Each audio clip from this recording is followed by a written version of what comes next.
It's Tuesday, May 12th.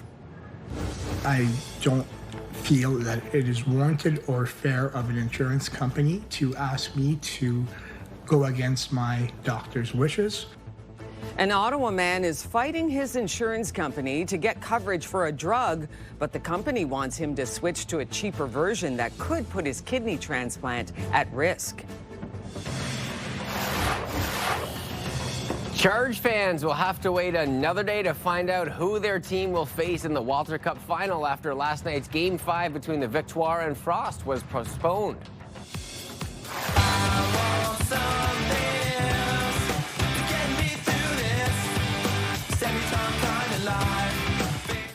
There's a little throwback for you as the new lineup for City Folks Fest is here, plus a new location for the festival. Your Morning Ottawa starts right now.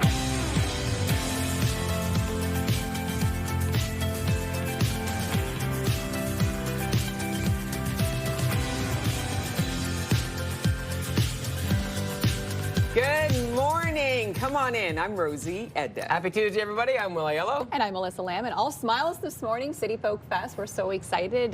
Fast approaching. New location this year, and we just found out the full lineup last night. Yeah, great acts too, and for a little bit of something for everyone, depending on all the generations and on the genres. And live music is back in the capital, Rosie. We love it. Cannot complain about that. But first off, we're going to get to today's top stories.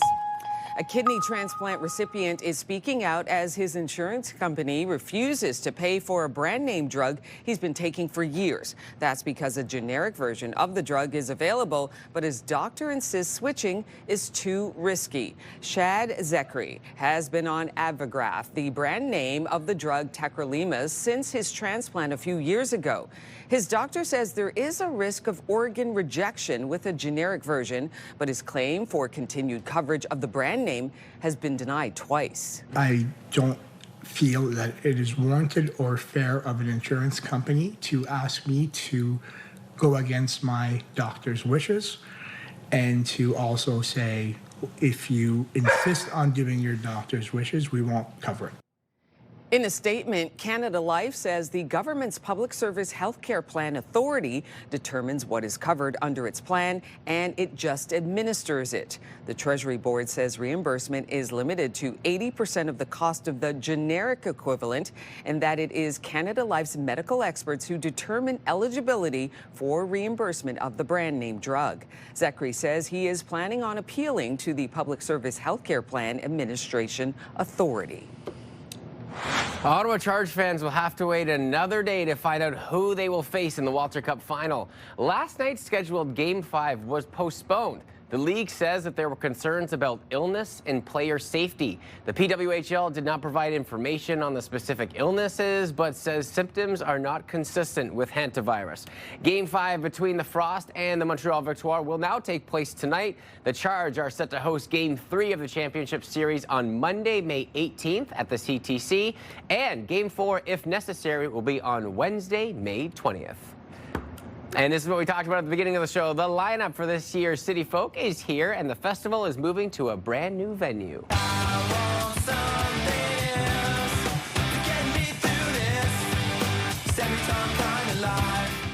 Third Eye Blind are among the headliners for this year's festival. The event this year will be held at the RA Center as the Great Lawn at the Lansdowne is under construction as part of Lansdowne 2.0. Also on the bill for this year's festival, Alabama Shakes, Cameron Whitcomb, and classic rocker Alice Cooper. For the full lineup, head over to ctvnews.ca. There was a significant emergency response in the Byward Market last night, and a stretch of Rideau and William Streets were closed for just under an hour. Several police vehicles were called to the scene from RCMP and Ottawa Police. Fire crews and paramedics also attended after a person in distress was spotted on a nearby roof. The situation was resolved safely by 7:30. The tech company, already facing a lawsuit in BC from the victims of Tumbler Ridge shooting, is now being sued by the family of a victim killed in a Florida University shooting last year. The suit alleges ChatGPT enabled the attack. This is a lawsuit that we feel has great merit, but also is relatively groundbreaking. The complaint cites conversations between the suspected shooter and the app. The suit claims OpenAI failed to detect a threat in ChatGPT's correspondence. The widow of one of the victims alleges the company put profits over safety. OpenAI denies any wrongdoing. Ontario's health minister says a third person is isolating in the Peel region due to possible Hantavirus exposure. The couple in Grey Bruce absolutely is still self-isolating. They continue to be asymptomatic, and obviously the local public health unit is monitoring closely. We do have a third individual in the Peel region who is also isolating and being monitored by the local public health unit. Health Minister Sylvia Jones said last two people from the same household were isolating in Grey Bruce County. Jones says they continue to be asymptomatic. The remaining passengers on the ship were set to depart from Spain yesterday. The ship itself is heading back to the Netherlands, where it will be disinfected upon arrival. 4 Canadians are isolating in British Columbia after being brought home on a chartered flight. Ontario Provincial Police are warning motorists about potential risks associated with the seasonal tire change. OPP shared this photo you see here showing the damage done after a tire came off a vehicle, jumped the median, and slammed into another car's windshield. This happened around the 4:17 on Friday night, but OPP say that it happens frequently this time of year, thanks to the switch from winter to those summer tires. After 100 kilometers of driving, you bring your vehicle back in and get the tires retorqued. This ensures that they are as tight as possible on the vehicle in case anything had loosened up during the time that you were driving after they were initially installed. So we definitely recommend that you do that. Obviously, you can see how dangerous it is if the tires do come off. Police say the driver in this incident suffered injuries, including glass in their eye. They are reminding you that you will be held responsible if your tire flies off your vehicle. The fine for driving a, quote, unsafe vehicle can range from $2,000 to about $5,000. The version of the Simpsons dubbed in Quebecois French has been saved. Ici, Bart et Lisa Simpson. Bart and Lisa announced the news on social media in the Quebecois accents after Bell Media reached a deal with Disney to air the series on Nouveau and Crave. Francophone fans were not happy last year when Chorus Entertainment decided not to renew the broadcast rights, leaving them no choice but to watch new seasons in European French. Thousands signed a petition to save the Quebecois version. CTV is a division of Bell Media. So great that the Simpsons are now available. Yes. And that as well. Yeah, it translates so well in Quebecois French. Yeah. The jokes are just kind of as raunchy and off-colored in English as they are in French. It's just perfect. Yeah. Because it can make a massive difference, Oh my right? God. Between like the culture and the language and how that actually, like the jokes come across. Night and day. Yeah. Night and day. Yeah. Absolutely.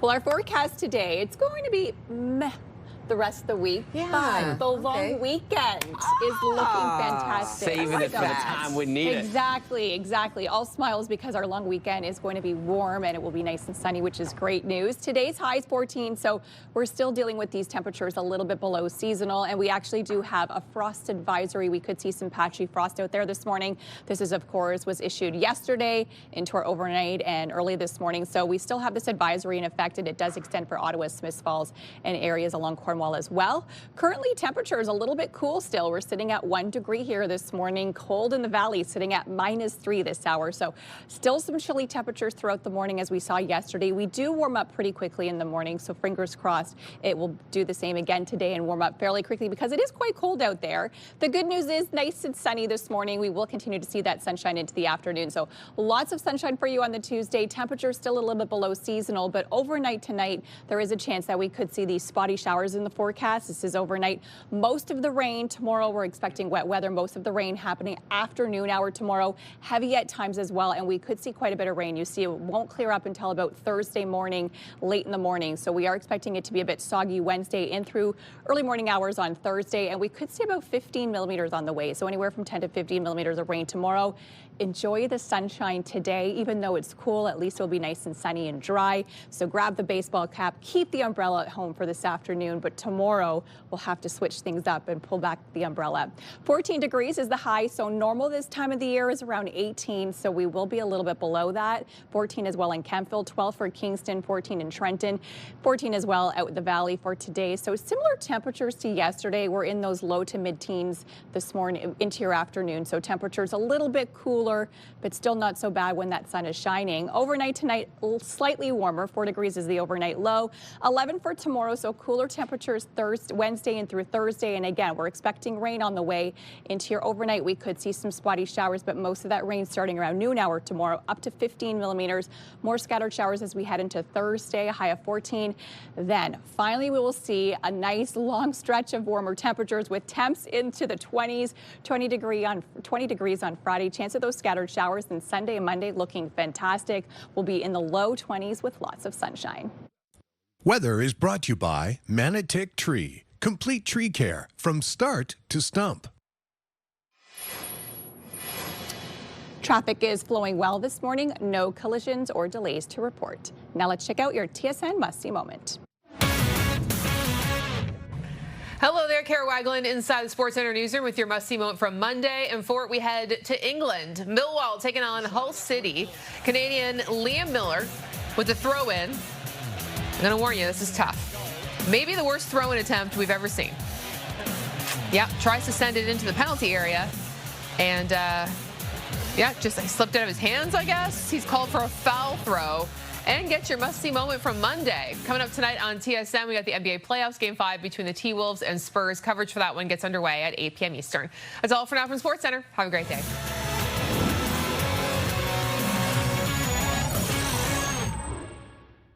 Oh, professional athletes are just like us. All right, we want you to wake up and win with CTV Your Morning and beancars.ca. We could be paying your bills with a nice $20,000 giveaway. What would you do with all that cash? Start thinking about it right now because you could be the winner. Today's code word is expense. So what you do, head to our contest page at ctvottawa.ca or scan that QR code that you see on your screen. Enter today's code word, expense, with all your information for your chance to win. This is the Your Morning $20,000 Pay Your Bills contest brought to you by beancars.ca, Carleton Place. Good luck to everybody. And still to come on Your Morning Ottawa. Food, electricity, everything, gas, for instance, right now, like people are suffering. No surprise, but we have some new details on how the rising cost of food and gas is directly impacting Canadians' spending choices. Details on that coming up outside through our Centennial Glass Sky Cam. Ooh, it's a frosty morning, but the sunshine will be there at least for now. And if you missed Melissa's forecast, the long weekend looking oh so nice. 6:12 on your Tuesday. We'll be right back.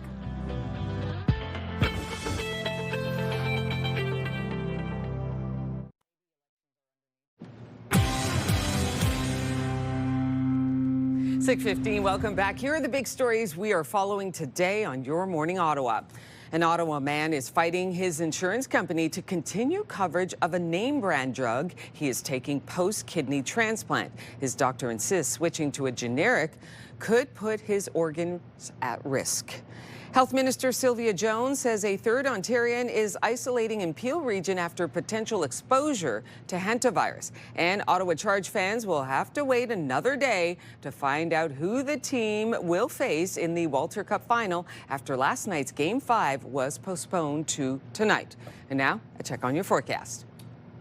Oh, Rosie, we got a frost warning in effect, so bundle up this morning. The good news, though, the sun will be shining all day long with a few clouds entering this afternoon, climbing all the way up to 14, maybe creeping up to 15 degrees. And Melissa said it's going to be kind of meh over the next couple of days, but we're saving the warmth for the long weekend, which is looking very nice, and she'll have all those details coming up a little bit later on. Let's take a look at your roads on this Tuesday morning. Everything's smooth sailing as of right now. Sunshine poking through, nothing major to pass along.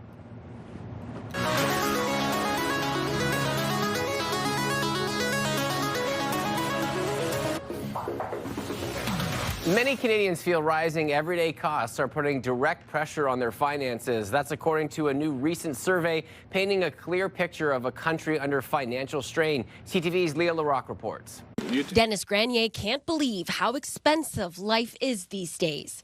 You try to find deals wherever you can because it's crazy out there. The price of food and gas, the biggest strain recently on people's pocketbooks. Food, electricity, everything. Gas, for instance, right now, like people are, they are suffering. A recent survey by Harris and Partners, a bankruptcy insolvency trustee, backing what many are feeling. More than 90% of Canadians changed how they managed their money in the past 6 months due to shifting economic conditions. We have two kids at home, and so even double income was just surviving. Nearly half of respondents say they're cutting back on overall spending, and 1 in 5 delaying major purchases they had planned just to get by. I'd like to go for a weekend fishing trip and stuff like that, but that's put on the back burner, maybe not even happen this year. The survey found that not only are many consumers delaying big purchases, but they are also struggling to cover everyday essentials and are dipping into savings and relying more on credit. They're delaying things like having a barbecue with their family because, they can only afford rice or soup or whatever it is. Delaying maybe going to a doctor's appointment that's a little out of the way because they can't afford the gas. Harris and Partners saying the summer is also when people can typically start saving. But this year is different. The result that we got that was like the most shocking to me is that 91% of the people said that the financial change to them was out of their control. Everyone looking for ways to save, including the Breslavs, who did the math and the planning ahead, hoping to stay ahead. We're from Shawville. So we come to the city once a week and do Costco. Leela Rock, CTV News. And I mean, it's no surprise, especially with the cost of gas going up so much over the last few months, and it affects every other part of your life, right? Another maybe $40, $50 every couple of weeks. It really adds up over the month, and in the economy we live right now, that's a good chunk of money. Yeah, it really causes people to pause when you pay that much more for transportation, for gas to get around. It really does take a bite out of your pocketbook. So then you got to go, okay, I'm spending an extra $40, $50, $100, $200. Now where do I cut? Yeah, it's really tough out there. All right, we're going to talk to Bill Carroll right now. A decline in travel to the U.S. may be more significant than it first appeared. According to Canadian researchers, initial estimates based on border crossings from Canada into the U.S. suggested a decrease of about 25%. However, that number could be closer to 42%. Let's check in with Bill Carroll from the Morning Rush on News Talk 580 CFRA for more on these recent findings. Good morning to you, Bill. Good morning. Yeah, this is amazing. I really admire Canadians who are making choices for their country. I find it to be incredibly patriotic. This new data comes from tracking people's cell phone. So it's a more realistic way of seeing people who actually leave the country and come back. So they're going back and forth, in and out. And it shows very different information. Canadians, according to the other data we've seen, are very committed, but when you look at the cell phone data, even more so. And that actually made me upset when I saw that, Rosie. And I started to think about, I had this conversation on the weekend past as well. Got me thinking about the number of times my conservative friends have used the term elbows up people. Have you heard this? Oh, yeah. The elbows up people. Oh, yeah, I know. That's the elbows up people. When did this become a disparaging political term? Well, could we please stop this Americanism in our political dialogue and debate? And I know how it got political. The movement originally started, it was supposed to be nonpartisan. And yes, the Liberal Party took it over, made it part of their election campaign. That's fine. Maybe the Conservatives should have done that instead. Maybe they'd be in government today. But if they ever want to be in government again, I can say honestly, I didn't vote for Mark Carney. But it is infuriating when I hear people who say they're conservative and don't care enough about their country to recognize the sacrifice people are making. People who own condos in Florida, they work their whole lives to save so that they could move there in the retirement and avoid Canada's harsh winters. And they're selling them or renting them out to someone else, not going to them to do their bit for Canada. I don't know ultimately how effective it's going to be, but could we stop speaking about these people like they're the bad guy because they've decided to do something to make a statement for their country. I say shame on people who use that term in that way. Oh, those are the elbows up people. I say good for the elbows up people. Not sure it worked. Not sure we should continue to do it. But people are trying. So, you know, if conservatives ever want to see inside the Prime Minister's office again, maybe they ought to stop insulting Canadians for just trying to do something for their country. Yeah, that is a nonpartisan thing. Elbows up. That's neither liberal well, it was nor supposed to be, you know, I spoke NDP. at one of the first ones rallies. That's all about Canada. Hill. They told me they wanted it to be nonpartisan and said, don't speak about one party over the other. I listened to the rules, but I was the only one that day. Everybody made it about Pierre Poilievre bashing. So, you know, it got co-opted very quickly by liberals. So I understand why you're upset, Bill, but it doesn't mean that every person who is we'll doing their little resume part this for Canada conversation doesn't on mean the that radio. they're all liberals. Bill, we got to It go. doesn't mean they should be loathed for it. They should be admired for it. I believe that they should be admired for it. And Bill, I got to go. My director's saying, wrap it up. I'll see you on the radio. Thanks so much. Okay, bye, everybody, including director. And remember, you can listen to The Morning Rush with Bill Carroll on News Talk 580 CFRA weekdays from 6 to 10 a.m. Coming up, we are heading off to break right now.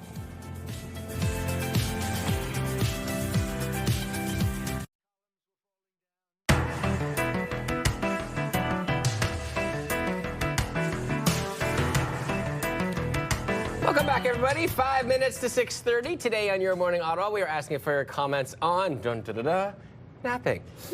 Do you love your naps? Do you hate naps? Let us know your thoughts. Email us at yourmorningottawa@ctv.ca. I'm going to take this one first today because I was never a napper. Okay. And then since coming on this shift, I have had unplanned naps. Yes. By accident, where I'm just sitting there in the afternoons and then all of a sudden I'm gone. Yeah. And I can't stand them. I always feel so much worse after the naps. And I think maybe it's because I'm either going like too short or too long. So I don't really know what the sweet spot is. I'm not a pro napper. What about the two of you? What do we think I here? am a pro napper. Okay, I am a pro okay. napper. Okay. I have done this shift. I did it before, and then I became a parent, and then I basically lived my life in naps, I would say, for the last 10 years. I feel like that's all I do is nap, because even when you go to bed at night, I'm not getting like, during the week, Monday to Friday, I'm not getting like a good solid sleep. I feel like I just nap at night, nap in the afternoon, and like my whole life is just a nap. Like I don't really ever get a 10-hour stretch of sleep. All right, we're going to be hearing from you later on in the show. We are asking, naps, love them or hate them? Send us your comments at yourmorningottawa@ctv.ca.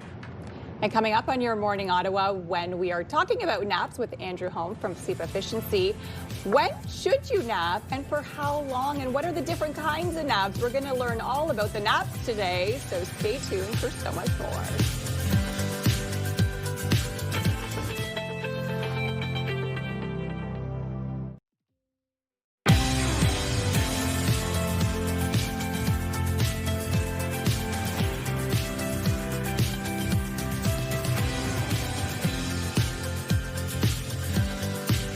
Good morning. Come on in. I'm Rosie Edda. I'm Will Aiello. And I'm Melissa Lamb. Coming up a little bit later on, we're going to be talking about naps, the good, the bad, the ugly. We're going to have Andrew Holmes from Sleep Efficiency talking about what we need to know about whether those naps are a good idea or a bad idea. I cannot wait for that, but right now we're going to get to today's top stories.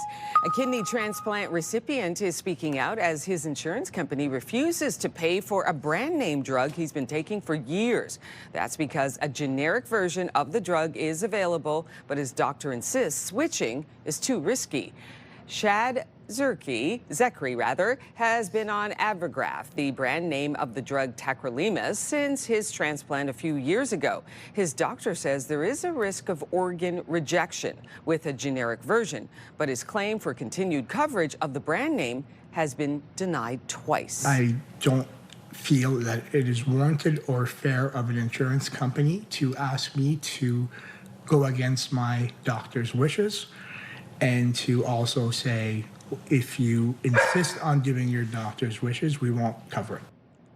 In a statement, Canada Life says the government's Public Service Healthcare Plan Authority determines what is covered under its plan, and it just administers it. The Treasury Board says reimbursement is limited to 80% of the cost of the generic equivalent, and that it is Canada Life's medical experts who determine eligibility for reimbursement of the brand name drug.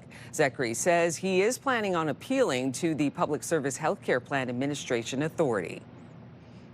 In sports news, the Ottawa Charge fans will have to wait an extra day to find out who they will face in the Walter Cup final. Last night's scheduled Game 5 was postponed. The league says that there were concerns about illness and player safety. The PWHL did not provide information on the specific illness, but did say that symptoms are not consistent with Hantavirus.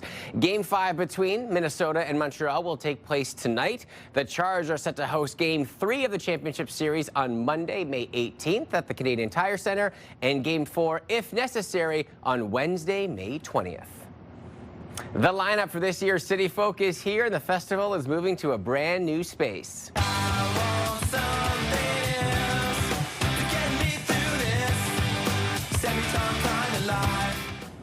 Third Eye Blind are among the headliners for this year's festival. The event this year will be held at the RA Center as the Great Lawn at Lansdowne is under construction as part of Lansdowne 2.0. Also on the bill for this year's festival, Alabama Shakes, Cameron Whitcomb, and classic rocker Alice Cooper. For the full lineup, head over to ctvnewsottawa.ca. There was a significant emergency response in the Byward Market last night, and a stretch of Rideau and William Streets were closed for just under an hour. Several police vehicles were called to the scene from RCMP and Ottawa Police. Fire crews and paramedics also attended after a person in distress was spotted on a nearby roof. The situation was resolved safely by 7:30. The tech company, already facing a lawsuit in BC from the victims of the Tumbler Ridge shooting, is now being sued by the family of a victim killed in a Florida University shooting last year.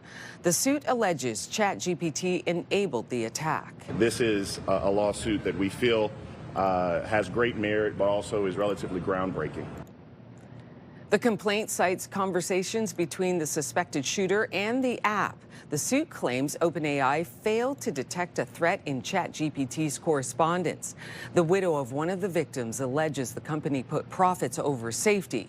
OpenAI denies any wrongdoing.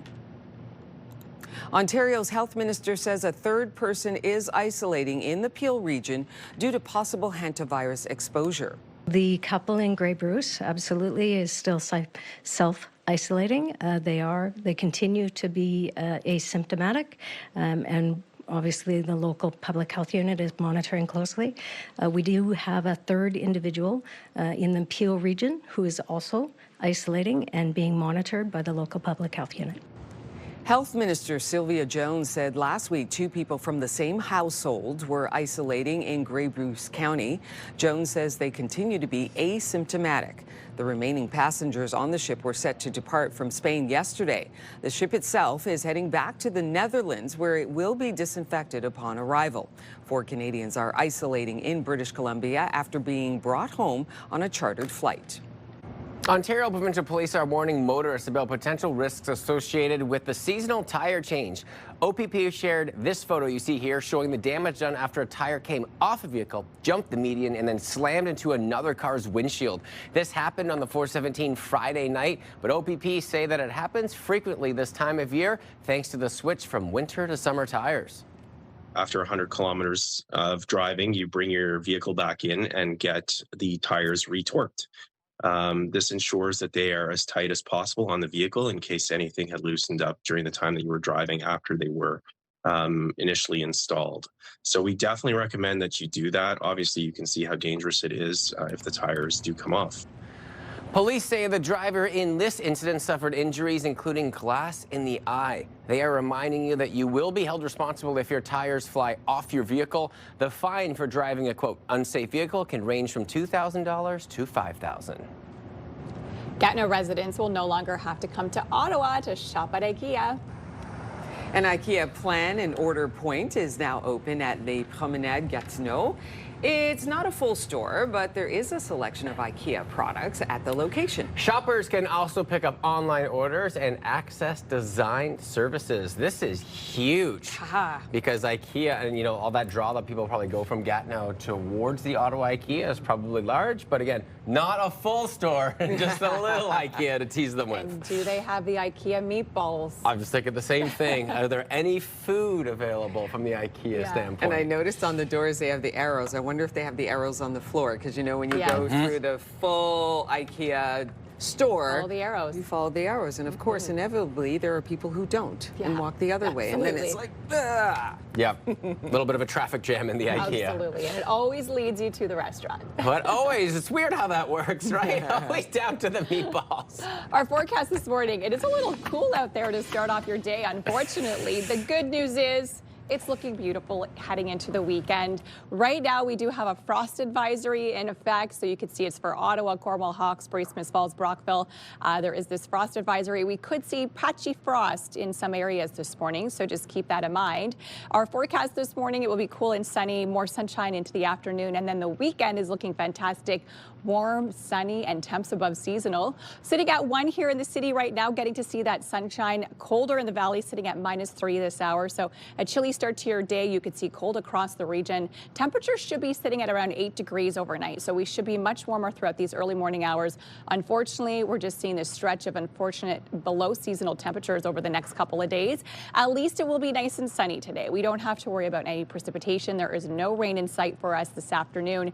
Overnight, though, that's a different story. We could start to see a few spotty showers overnight, and then most of the heavy rain happening late tomorrow morning. You can see these dark bands of green. We are expecting heavier rain into the afternoon tomorrow, and a lot of rain. We could see 10 up to 15 millimeters of rain in the forecast. That is Wednesday, and then we could see a few more millimeters as we head into Thursday. This system won't really clear out until late in the morning hours on Thursday. Temps today, not too bad, about 4 degrees below the norm. 14 degrees is the high into your afternoon. Same within Kemptville, Pembroke, Bancroft sitting at 13, 12 in Kingston today, 13 as well over in Cornwall, 14 for Gatineau, 12 over in Mont-Tremblant. So finally, after we get through the next 3 days, where we will see 3 days below seasonal, it will start to warm up and be quite warm as we head into next week. 4 degrees is the overnight low, 11 for tomorrow, so even colder as we head into Wednesday. We are expecting all that rain in the forecast for us Wednesday, a little bit wet on Thursday as well, but slowly warming up. Then as we head into Friday, temperatures in those 20s, and we will stay in the 20s all weekend long. Lots of sunshine on the way. We could see some spotty showers Friday and through Saturday, but nothing that will ruin your plans. Just a few scattered showers if we see any at all. Weather brought to you by Manotick Place Retirement Community, a community you can call home. So now it's eastbound right now on the 417 Moody and through Woodruff. Westbound on the 174 also seeing some buildup 10th line in through Montreal Road. Traffic brought to you by Presler Injury Lawyers, 1-800-JUSTICE.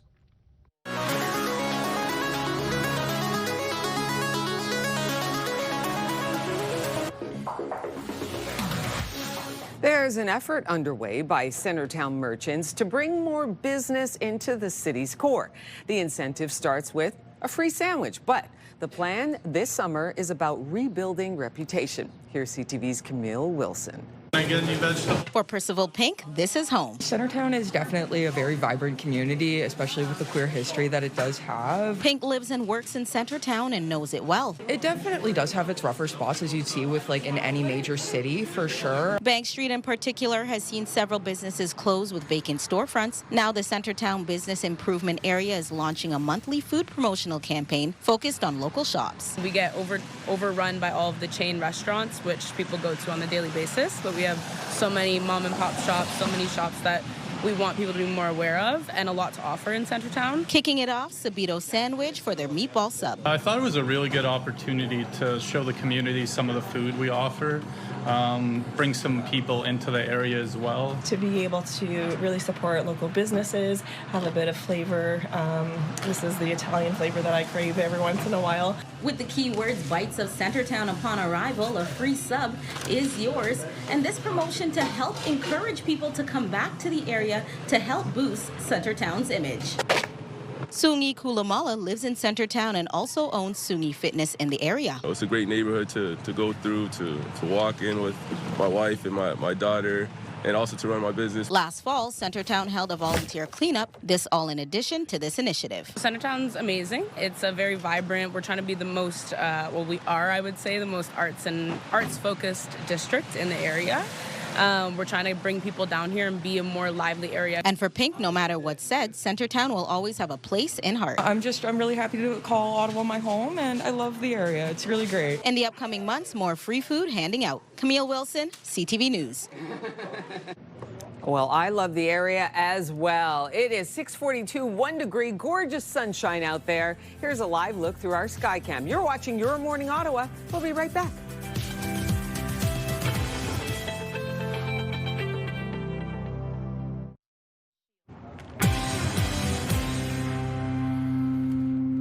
Welcome back, everybody. Here's some of the top stories today that we're following on the show. An Ottawa man is fighting his insurance company to continue coverage of a name brand drug that he is taking post-kidney transplant. His doctor insists switching to a generic could put his organ at risk. Health Minister Sylvia Jones says a third Ontarian is isolating in Peel region after potential exposure to Hantavirus. And Ottawa Charge fans will now have to wait another day to find out who they will face in the Walter Cup final after last night's Game 5 was postponed to tonight.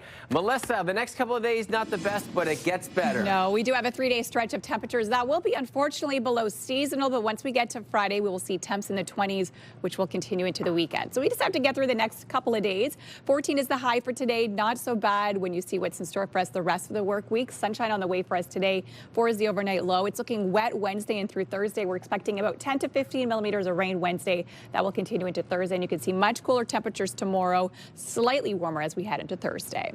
On your roads this morning, here's a live look at your traffic, and no major issues, just starting to see some volume build. 417 Moody in through Richmond this morning. We're seeing some heavier volume, but other than that, traffic is flowing well.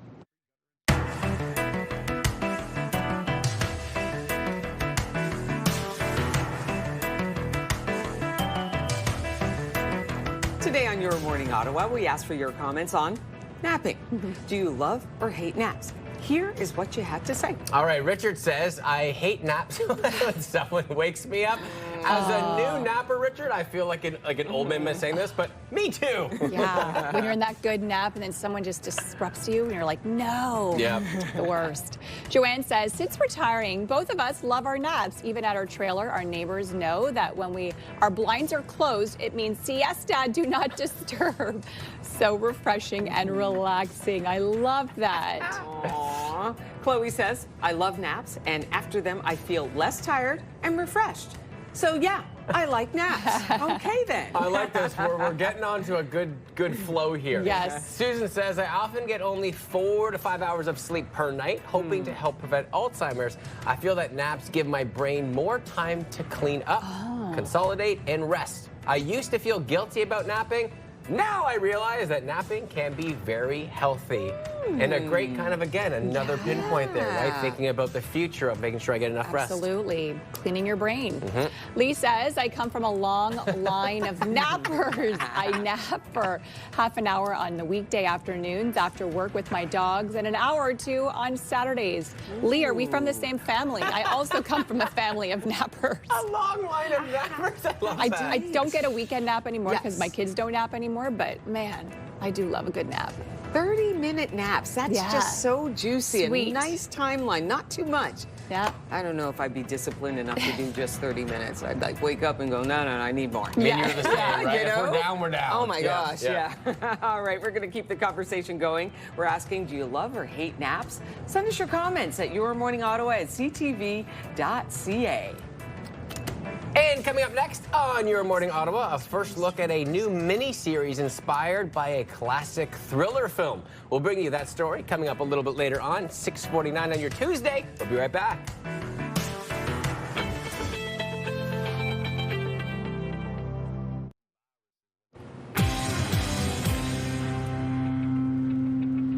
And it is time now for your morning fix. Banksy's Migrant Child, a mural depicting a refugee child raising a pink distress flyer, has been unveiled again in Venice. So there was some restoration that needed to be done because of deterioration caused by humidity and flooding. The building it's on is also being restored right now, so it has been moved, but will be returned next year. Wow, beautiful picture. Look at that too. Look at the colors, like the area that it is right now, very emotional. And these twin brothers are really doing their parents proud as they just graduated from high school this spring. I calculated it this morning, 99.42, and Joseph got 99.29. So we were off by 0.13, razor thin margins. Joseph and John Gomez have become their school's first set of twins to earn the top 2 academic honors there. And congratulations to John. He finished just ahead of Joseph in their class. He also happens to be about a minute older.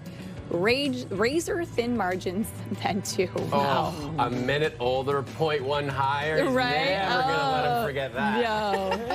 No.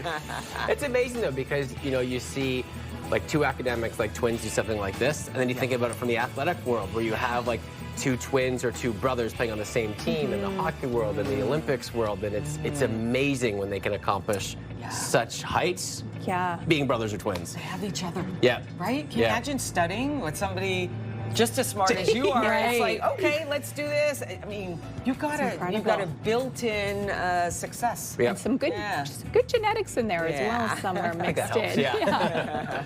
Well, we're getting our first new look at a new mini-series inspired by a Martin Scorsese classic. Max Cady was released from prison. What does that have to do with us? He's been locked up 17 years for a murder he didn't do. You were his lawyer, right?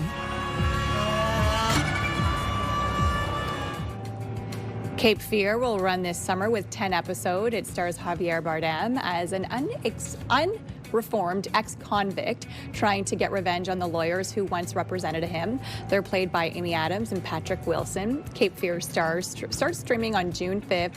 It's executive produced by Scorsese and Steven Spielberg. I am all in. I've seen so many previews for this lately, and it looks very scary, but it also looks so good. It's intense. It's intense. It must be intense because I saw the original Cape Fear. Yeah. With, oh my gosh, with Robert De Niro. Okay. Playing that newly released Khan, and he was unbelievably terrifying, but just in that quiet way where you just go, oh my gosh, I wouldn't want to meet this guy on the sidewalk. Right. Yeah, so it's going to be good. It's going to be a one afternoon evening for me.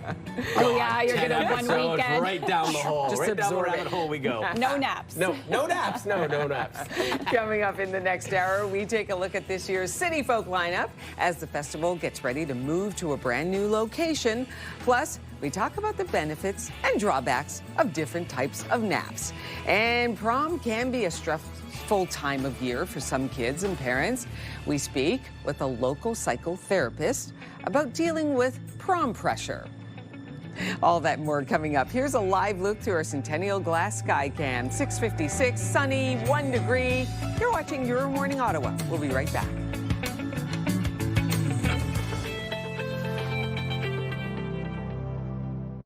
CTV and TSN 1200 want you to be the Myers Automotive Group Team of the Week. Your team could win $1,000 for new equipment, tournament fees, or an incredible team party. Shoot us a quick video uploaded at ctvottawa.ca. Whether it's hockey, ringette, choir, band, or any team in between. Each week, the winning team will join us live in studio at CTV Ottawa at 6 to claim their prize. Enter today for your chance to be Myers Automotive Group Team of the Week.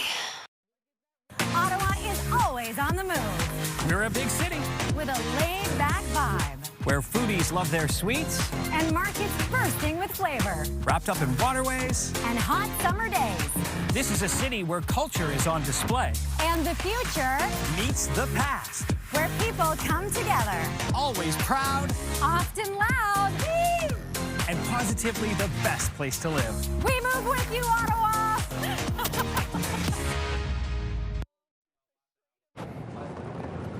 It's Tuesday, May 12th. I don't feel that it is warranted or fair of an insurance company to ask me to go against my doctor's wishes. An Ottawa man is fighting his insurance company to get coverage for a drug, but the company wants him to switch to a cheaper version that could put his health at risk. Charge fans will have to wait another day to find out who their team will face in the Walter Cup final after last night's Game 5 between the Victoire and Frost was postponed.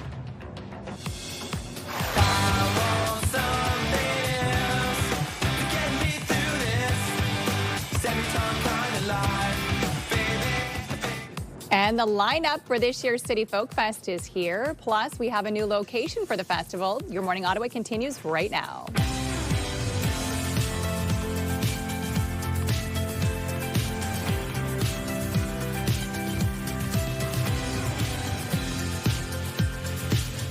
Good morning. Come on in. I'm Rosie Edda. Hey, happy Tuesday, everybody. I'm Will Yellow. And I'm Melissa Lamb, and very excited to get a full breakdown of City Folk Fest, of course, happening in a few months. We still have a few months to go, but of course the lineup is out, which always makes us excited. They have a new location for the festival this year as well, since Lansdowne is under construction. So we'll get all those details and have like a little preview of who's coming. Thank you for that, Melissa. We're going to begin with some breaking news this hour. Ottawa police say there is an active operation underway on Frobisher Lane in the Riverview Park neighborhood. It's not clear what they are responding to, but police say in a social media post there is no risk to public safety. You're being advised to expect a major police presence and traffic disruptions in the area. A kidney transplant recipient is speaking out as his insurance company refuses to pay for a brand name drug he's been taking for years. That's because a generic version of the drug is available, but his doctor insists switching is too risky.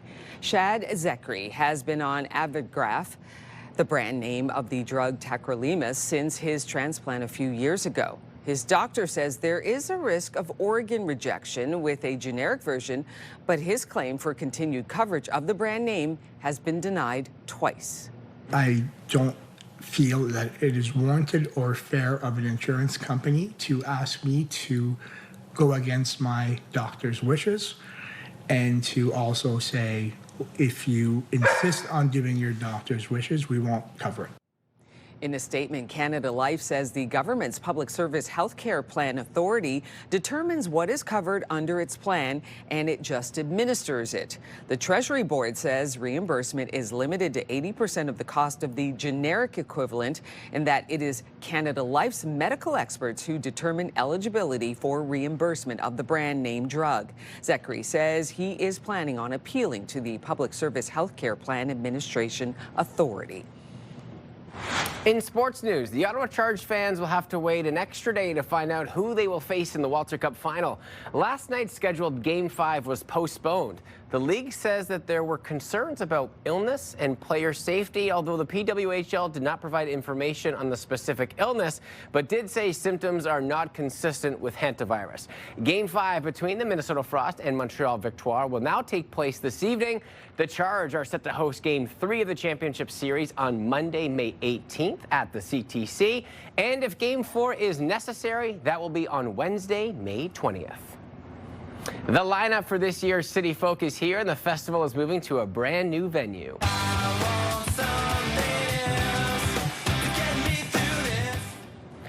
Third Eye Blind are among the headliners for this year's festival. The event this year will be held at the RA Center as the Great Lawn at Lansdowne is under construction as part of the Lansdowne 2.0 project.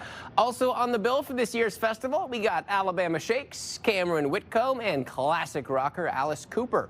For the full lineup, head over to our website, ctvnewsottawa.ca. There was a significant emergency response in the Byward Market last night, and a stretch of Rideau and William Streets were closed for just under an hour. Several police vehicles were called to the scene from RCMP and Ottawa Police. Fire crews and paramedics also attended after a person in distress was spotted on a nearby roof. The situation was resolved safely by 7:30. The tech company, already facing a lawsuit in BC from the victims of the Tumbler Ridge shooting, is now being sued by the family of a victim killed in a Florida University shooting last year. The suit alleges ChatGPT enabled the attack. This is a lawsuit that we feel has great merit, but also is relatively groundbreaking.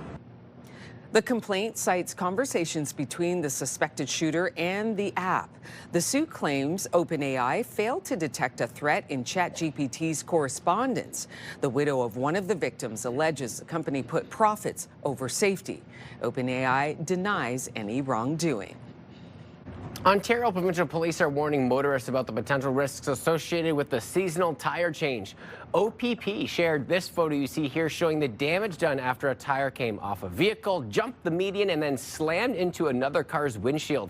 This happened on the 417 Friday night, but OPP say that it happens frequently this time of year. This is all thanks to the switch from those winter to summer tires. After 100 kilometers of driving, you bring your vehicle back in and get the tires retorqued.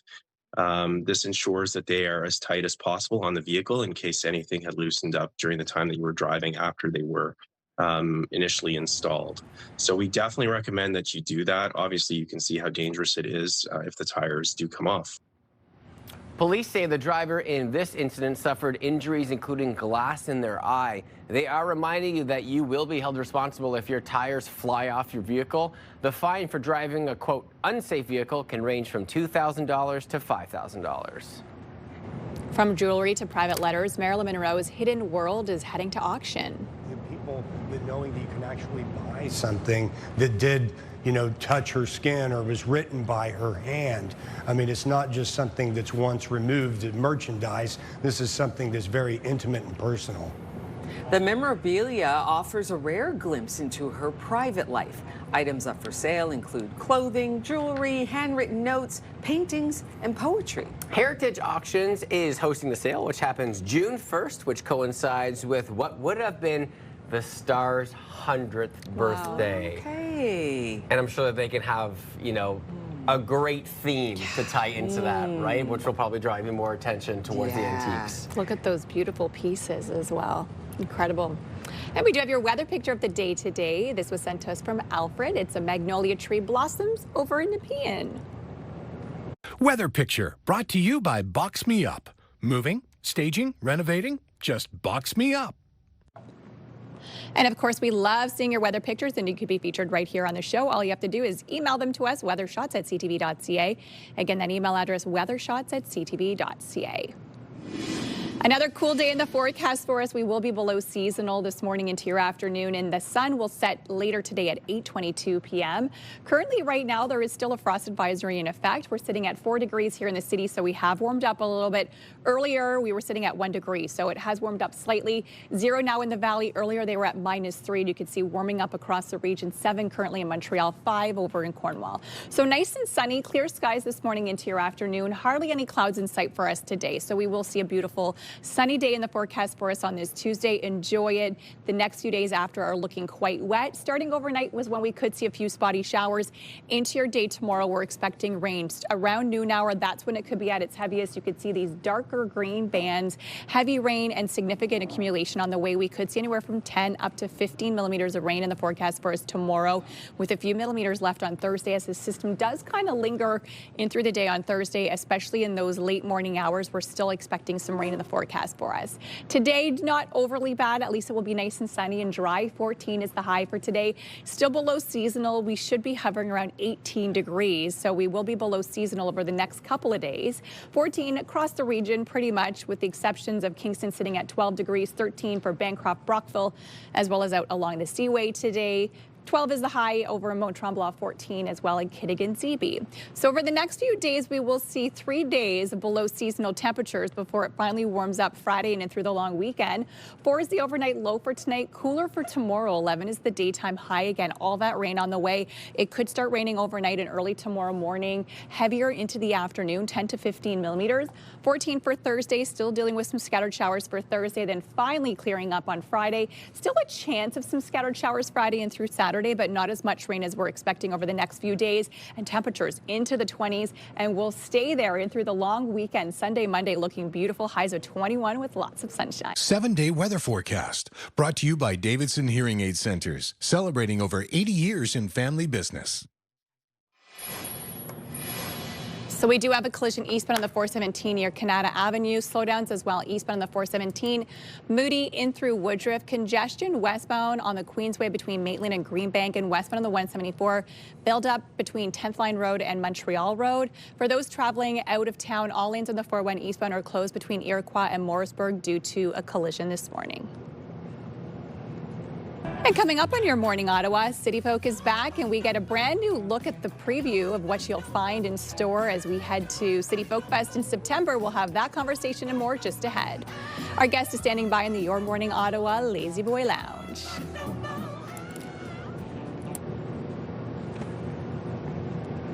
And here's a live look at our Centennial Glass Sky Cam this morning. Getting to see that sunshine, but cool right now. High of 14 this afternoon.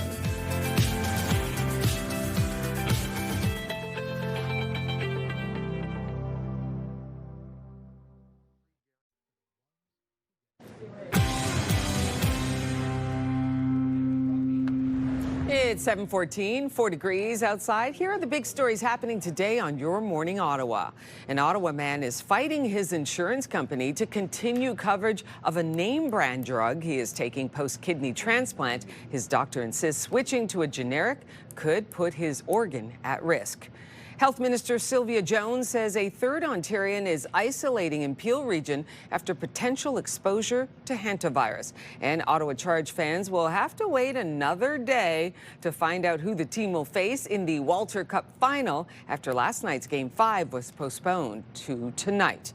And now, a check on your forecast. Nice and sunny into your afternoon today. We'll actually reach a high of 14 late this afternoon. Mainly sunny skies this morning. A few of those clouds rolling through this afternoon. Overnight, we could see some scattered showers, including a wet day tomorrow. On your roads this morning, traffic is still looking fairly decent, starting to build in the usual slowdown spots. If you're heading eastbound on the 417, it's heavy Richmond, Pinecrest, we're Moody. We're seeing some slowdowns this morning. Other than that, we also have some congestion on the westbound 174 between 10th Line and Montreal Road. The lineup for this year's City Folk Fest is here.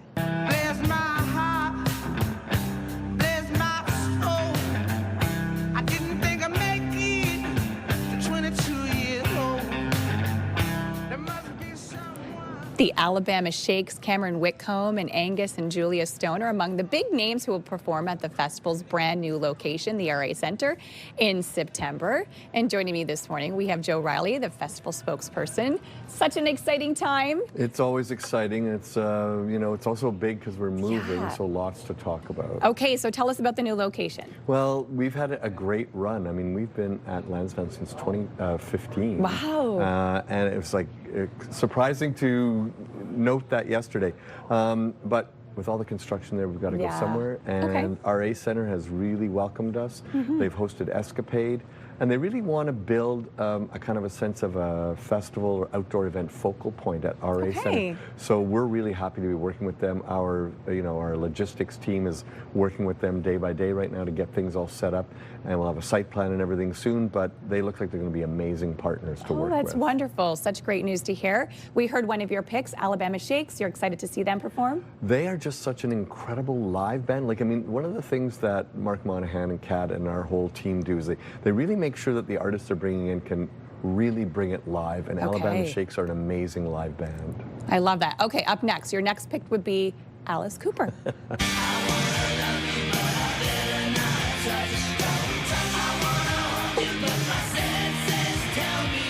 Slightly different than the Shakes. A little different. And he's not doing his acoustic set. No, he's doing the whole thing that he's doing here. But the interesting thing is I went yesterday to look at some live footage from him from last year, 2025 summer touring. He's still got it. He's still rocking. I love that. And he's still a lot of fun. And he's with the Sex Pistols, which is really a bit kooky. And I love that idea of those two artists together. And I love how there's just so many different genres of music coming together at one festival, right? Yeah, like, absolutely. it's fantastic. Something for everybody. Okay, your next one is of Monsters and Men. It's hard days, I can't even trust myself. It's killing me to see this way.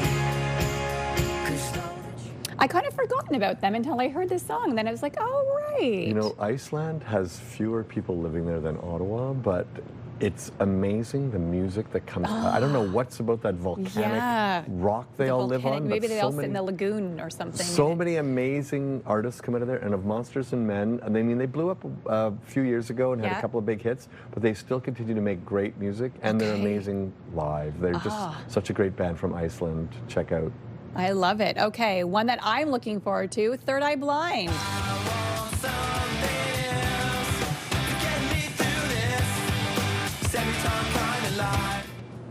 Okay, this throws you back.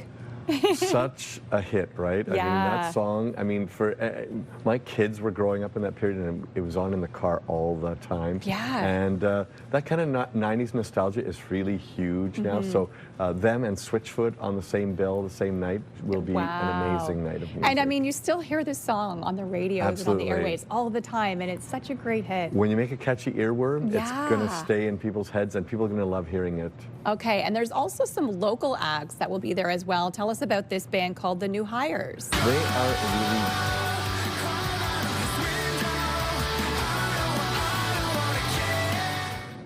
Okay, so this is a local act. Tell us about them. Yeah, you can see them rocking out there. I love it. In somebody's apartment. They're a lot of fun. They've really got a good live vibe, and the energy, as you can see in this video, they bring it to the stage every night. And they keep putting out really great recordings, and we love having local artists on our site, on our stages at Blues Fest and at City Folk, right? So we want to be supportive of the local community and help give artists a bigger audience to play for, and that's what the festival is all about in many ways. And come some new things with the festival. You're going to have 613 Flea there this year as well? Yes, so when people come down to site, they can check out some vintage clothing or some artisans. They've done a really great job at Lansdowne as well, but they're going to be bringing some of their vendors to our site, and it's just going to be another fun element to City Folk this year. All right, so we have to wait for the site plan, but we don't have to wait much longer for pre-sale tickets, and there's a good deal very soon. Good. I think it's amazing. Tomorrow, incredible. If you want to buy the full festival pass tomorrow, Wednesday, you got to act tomorrow. Okay. $99. $99. To see all that music and more. Wow. There's a full lineup. I mean, this is running in September. What are the dates again? September 14th? Oh my gosh, the trick question. Oh. Until the 16th till the 19th or 15th till the 19th, yeah, something like that. It's a good long stretch, and there's tons of acts. So check out our website. Don't ask me anything.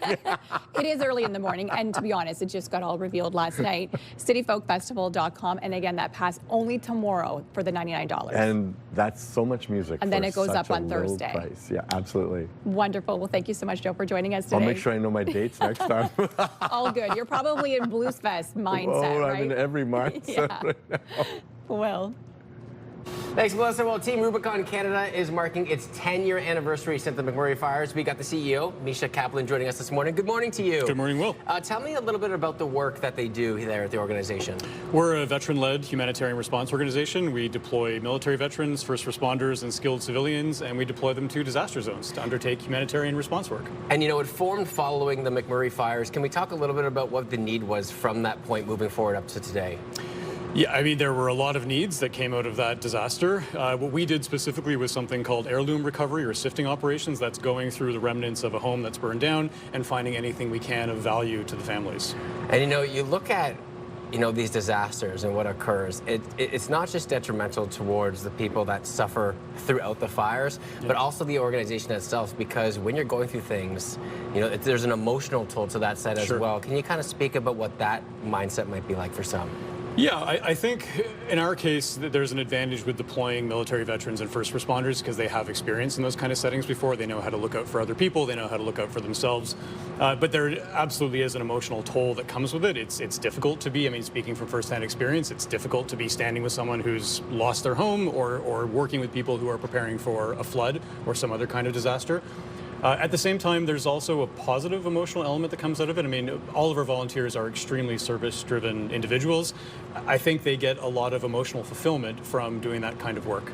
And you think about that, that separating factor to maybe having some of the experience like that. Have you seen firsthand how that can change when someone that's been in a situation like that before is by someone that has just lost their home? Oh, absolutely. I think most people that come from a background like that, a first responder or a military background, they have a certain calmness about them, a certain sort of leadership under pressure that I think can transfer. If you've just lost your home and you're you're looking out and saying, what's next? What's next in my life?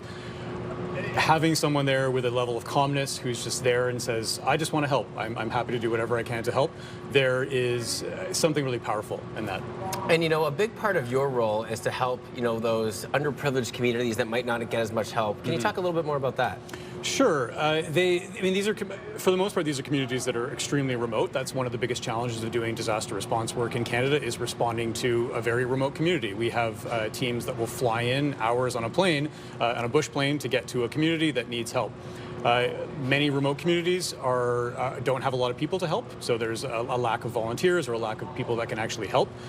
So that's one of the ways we serve in places like that.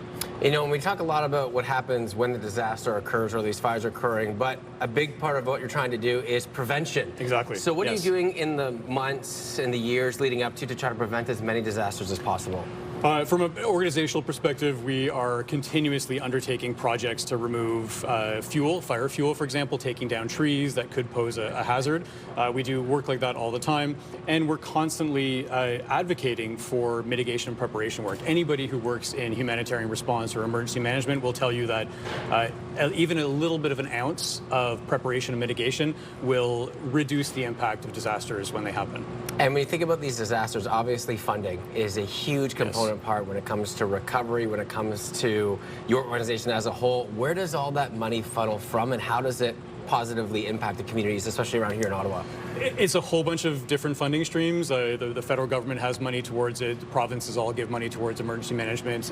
Personally, from our organization, we have corporate sponsorships as well. We're a charity, so we do get a lot of corporate sponsorships. There are various pots of money. There's more money flowing into the system now than there was, let's say, 10 years ago or even 20 years ago, which is, I think, a really positive thing. But the money comes from all different sources. It's not usually enough in the sense that, you know, disasters are increasing in frequency and severity. So we do need more money put towards that work. But there are already existing pots of money that do help us do that work. Come a long way. Has it been a crazy flash of 10 years at this point right now? I think so. I mean, if you talk to one of our volunteers that's been there right from the Fort McMurray fires, they would sort of probably say something like they can't believe how far we've come in that 10 years. CEO Misha Kaplan with Team Rubicon Canada, really appreciate your time this morning and helping us get a better picture of what you do and preventing the disasters of the future. Thank you, Will. Melissa, we'll send things back over to you. And coming up on Your Morning Ottawa, are naps helpful or hurtful? We learn more about the pros and cons of napping and which kinds of naps there are. We'll have that conversation just ahead.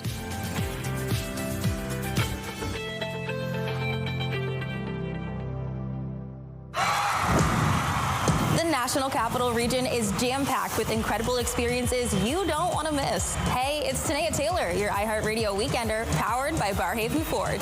Get the inside scoop on all the biggest and best events every Thursday, Friday, and Saturday on CTV, Move 100, Pure Country 94, TSN 1200, and News Talk 580 CFRA.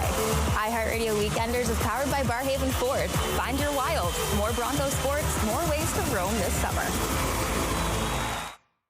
Ready to grow your green thumb this season? Join us every Friday as we plant the seeds for gardening success with local experts.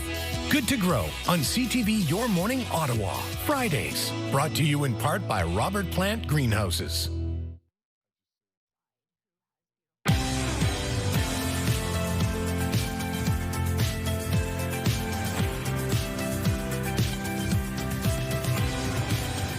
Good morning. Coming up on 7:30. Come on in. I'm Rosie Edda. I'm Willie Yellow. And I'm Melissa Lamb. And I'm a little sleepy because I didn't have a nap yesterday, which is our main question of the day. Do you like naps? Do you not like naps? Are they good for you, bad for you? Andrew Holmes from Sleep Efficiency will be here to give us what we need to know. And we have mixed reviews amongst the board here. I know. That's coming up in just a few minutes. And Will, when you yawn, you know that it's contagious. That's right. So please. I know. I was like, oh no, don't make me yawn. Even a fake yawn, I think it still has effect. Yeah. Even a fake yawn. My bad. We'll get to that in just a moment. But first off, today's top stories. A kidney transplant recipient is speaking out as his insurance company refuses to pay for a brand name drug he's been taking for years. That's because a generic version of the drug is available, but his doctor insists switching is too risky. Shad Zekri has been on Advigraph, the brand name of the drug tacrolimus, since his transplant a few years ago. His doctor says there is a risk of organ rejection with a generic version, but his claim for continued coverage of the brand name has been denied twice. I don't feel that it is warranted or fair of an insurance company to ask me to go against my doctor's wishes and to also say, if you insist on doing your doctor's wishes, we won't cover it. In a statement, Canada Life says the government's Public Service Healthcare Plan Authority determines what is covered under its plan, and it just administers it. The Treasury Board says reimbursement is limited to 80% of the cost of the generic equivalent, and that it is Canada Life's medical experts who determine eligibility for reimbursement of the brand name drug. Zachary says he is planning on appealing to the Public Service Healthcare Plan Administration Authority. In the sports world, the Ottawa Charge fans will have to wait an extra day to find out who they will face in the Walter Cup final.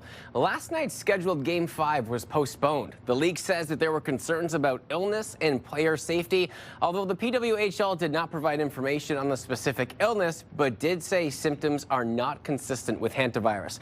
Game 5 between the Minnesota Frost and the Montreal Victoire will now take place tonight. The Charge are set to host Game 3 of the championship series on Monday, May 18th, of course, at the Canadian Tire Centre. And if Game 4 is necessary, that will be on Wednesday, May 20th. Now, in the music world, the lineup for this year's City Focus here and amid the festival is now moving to a brand new venue.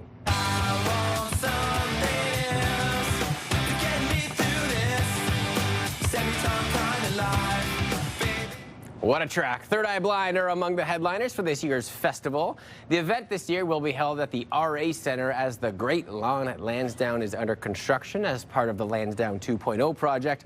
Also on the bill for this year's festival, we got Alabama Shakes, Cameron Whitcomb, and classic rocker Alice Cooper. For the full lineup, head over to our website, ctvnewsottawa.ca. There was a significant emergency response in the Byward Market last night, and a stretch of Rideau and William Streets were closed for just under an hour. Several police vehicles were called to the scene from RCMP and Ottawa Police. Fire crews and paramedics also attended after a person in distress was spotted on a nearby roof. The situation was resolved safely by 7:30. The tech company, already facing a lawsuit in BC from the victims of the Tumbler Ridge shooting, is now being sued by the family of a victim killed in a Florida University shooting last year. The suit alleges ChatGPT enabled the attack. This is a lawsuit that we feel has great merit, but also is relatively groundbreaking. The complaint cites conversations between the suspected shooter and the app. The suit claims OpenAI failed to detect a threat in ChatGPT's correspondence. The widow of one of the victims alleges the company put profits over safety. OpenAI denies any wrongdoing. Ontario's health minister says a third person is isolating in the Peel region due to possible hantavirus exposure. The couple in Grey Bruce absolutely is still self-isolating. They continue to be asymptomatic, and obviously the local public health unit is monitoring closely. We do have a third individual in the Peel region who is also isolating and being monitored by the local public health unit. Health Minister Sylvia Jones said last week 2 people from the same household were isolating in Grey Bruce County. Jones says they continue to be asymptomatic. The remaining passengers on the ship were set to depart from Spain yesterday. The ship itself is heading back to the Netherlands, where it will be disinfected upon arrival. 4 Canadians are isolating in British Columbia after being brought home on a chartered flight. Ontario Provincial Police are warning motorists about potential risks associated with the seasonal tire change. OPP shared this photo you see showing the damage done after a tire came flying off a vehicle, jumped the median, and then slammed into another car's windshield. This happened on the 417 Friday night, but OPP say that it happens frequently this time of year. That's all thanks to the switch from winter to summer tires. After 100 kilometers of driving, you bring your vehicle back in and get the tires retorqued. This ensures that they are as tight as possible on the vehicle in case anything had loosened up during the time that you were driving after they were initially installed.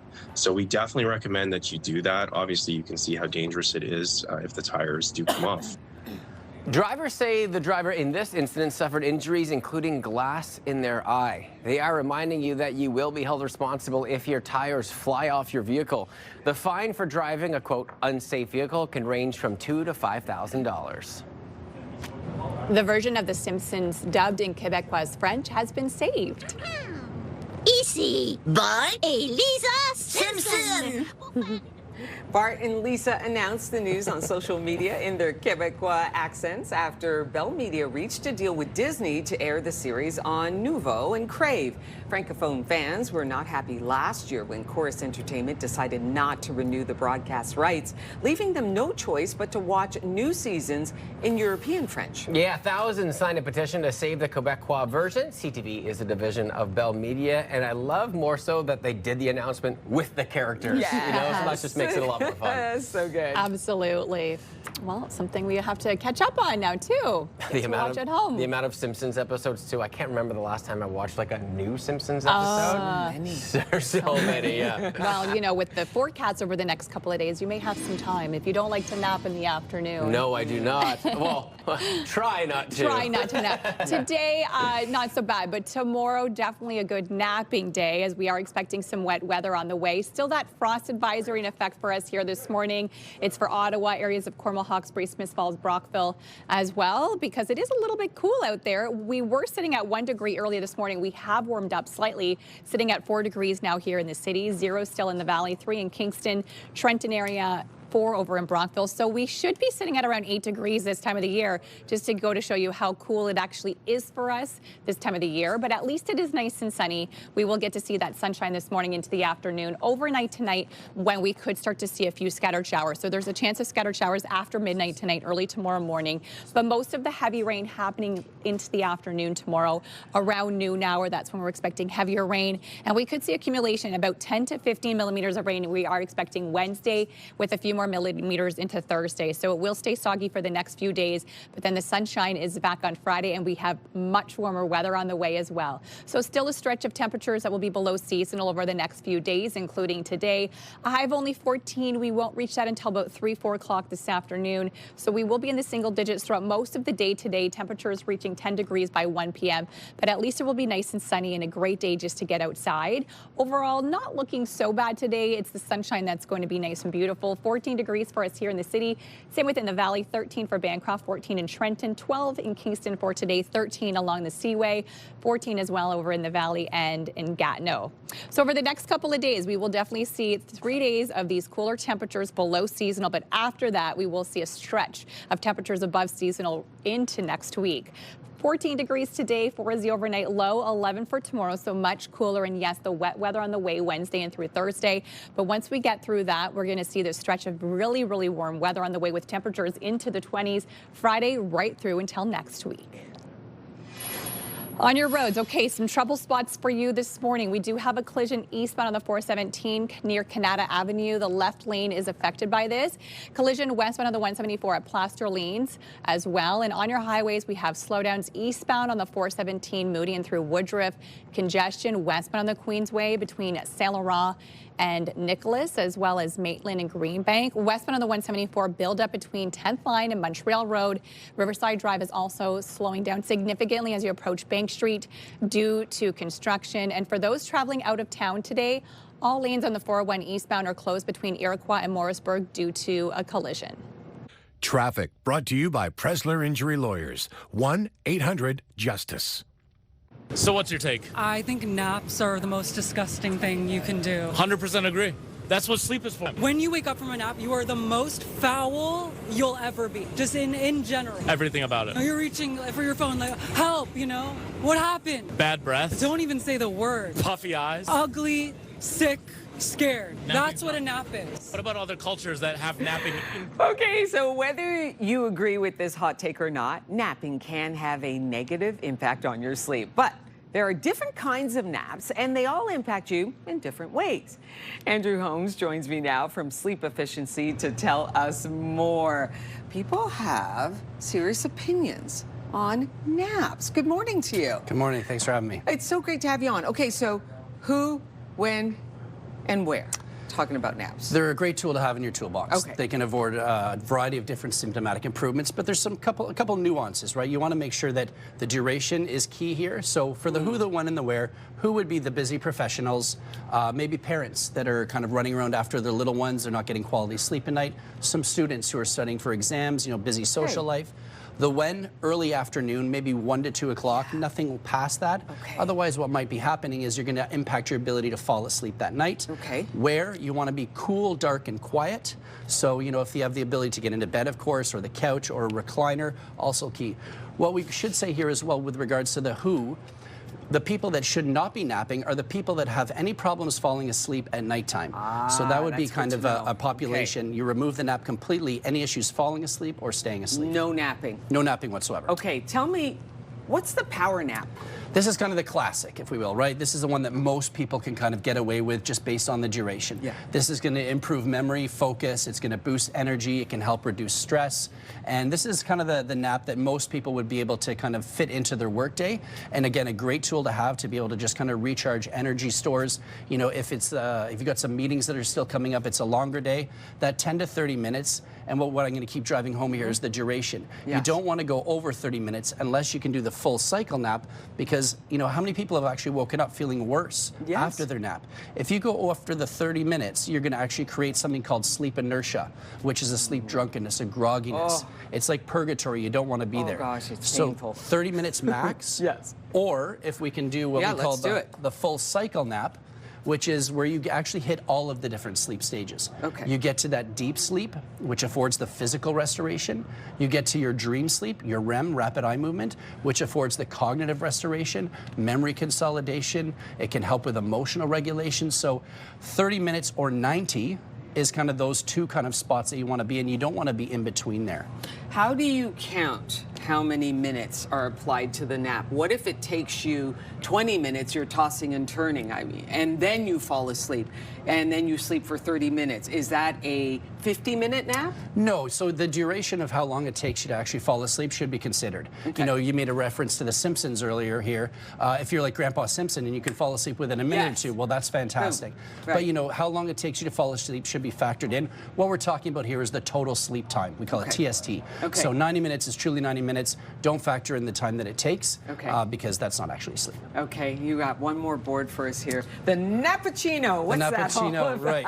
It almost sounds like a Pixar Disney character. It's kind of a cute name, actually. And the concept here is having a shot of espresso or a coffee and then lying down. And of course, your ability to fall asleep really quickly is going to be paramount here. So when you wake up, you actually have the caffeine hit. You're benefiting from what that caffeine's going to do in an alerting factor. Caffeine suppresses adenosine, which makes us feel sleepy. So you get the benefits of the nap plus the caffeine that's going to kick in as an accelerant. But again, timing is critical. So knock back your espresso, obviously being able to fall asleep quickly. Caffeine's going to take 20 minutes to kick in. When you wake up, you're going to get the benefits of the nap and the coffee. Andrew, I love that. That's fantastic. Simple takeaways, but there's some science behind it. There is. You want to pay attention to the timing specifically. Andrew Holmes, we really appreciate you coming on and talking about the science of napping. There you go. Appreciate it. Thank you. Thank you. All right, we're talking prom right now, and prom can bring immense pressure and anxiety on your teens. And coming up in Your Morning Ottawa, we are hearing from a qualified psychotherapist on how to talk to your teen about the pressures of prom and realistic expectations. Our guest is standing by in the Your Morning Ottawa Lazy Boy Lounge. Here's a live look through our Centennial Glass Skycam. Gorgeous start to your day. Plenty of sunshine out there. A little on the chilly side. It's about 4 or 5 degrees, but beautiful sunshine nonetheless. 7:45. We'll be right back.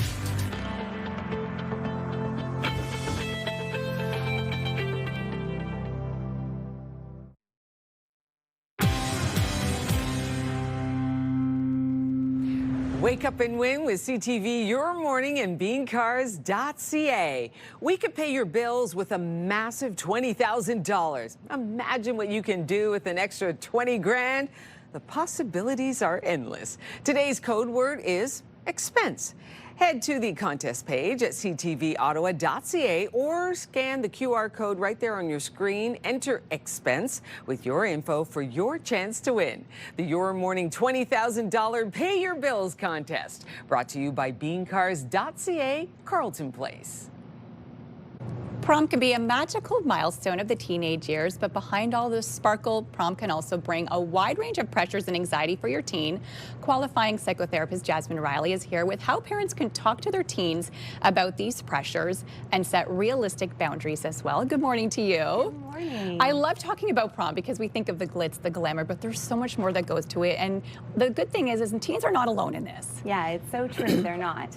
And I think probably every teen experiences some level of, anxiety and feeling pressure around something that gets magnified and looked upon as such an important life event, right? So yeah, that's so important to remember. They're not alone in it. Likely everyone's going through some level of maybe anxiety, worry. Yeah. And I think it's important that they do not isolate in those feelings and look for opportunities to share in that experience and maybe talk about it. Yeah. So we're going to talk about social pressure and comparison because this will obviously happen a lot when it comes time to prom. Absolutely, yeah.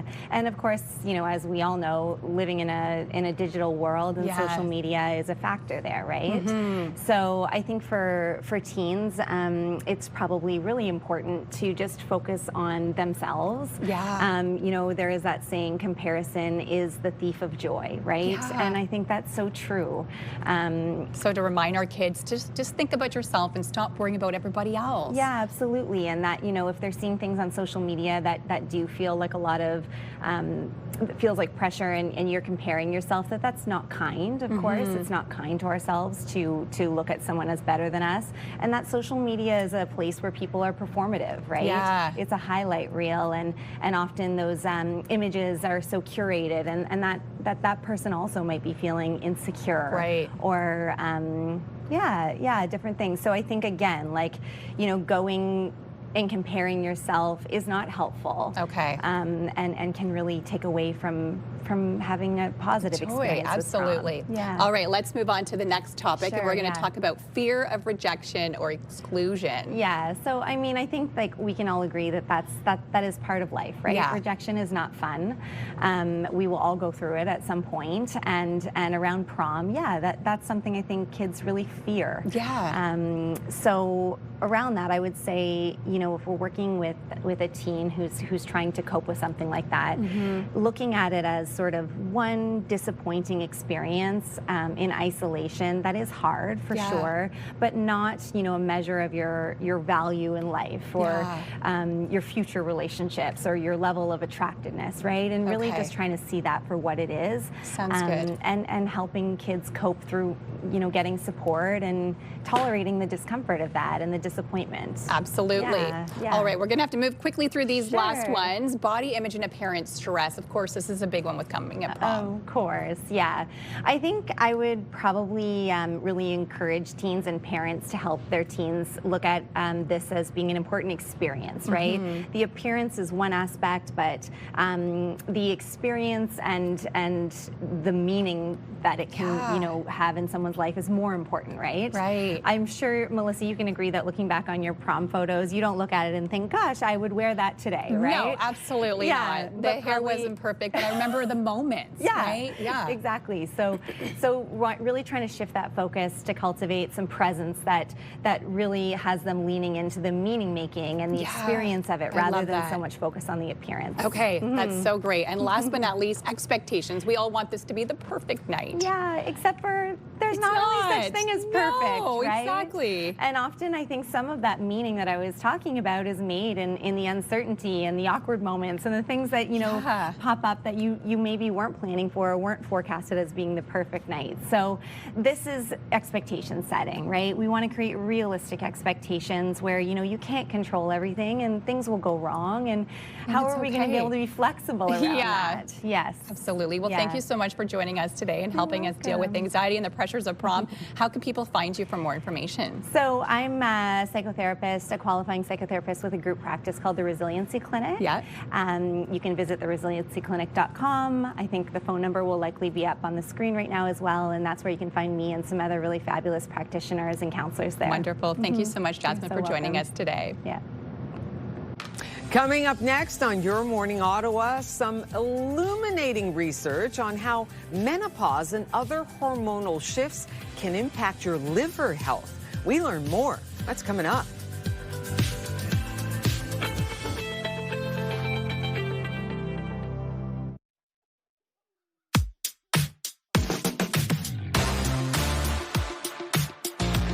Milestone celebration for this May 12th. We're kicking off with a happy 8th birthday to Frankie. Love and hugs from Mom, Dad, Levi, your doggy Mac, and all of her family. And we got a celebration 53rd wedding anniversary to Jerry and Helene Boyer. Congratulations from all of us. And if you got a milestone, celebrate it with us. Send us those birthday announcements 13 and under, or 100 or more, or wedding anniversaries 50 years or more. Email us ottawa.milestones@ctv.ca, and we'll share that with our viewers. News headlines in 3 minutes, coming up to 8 o'clock.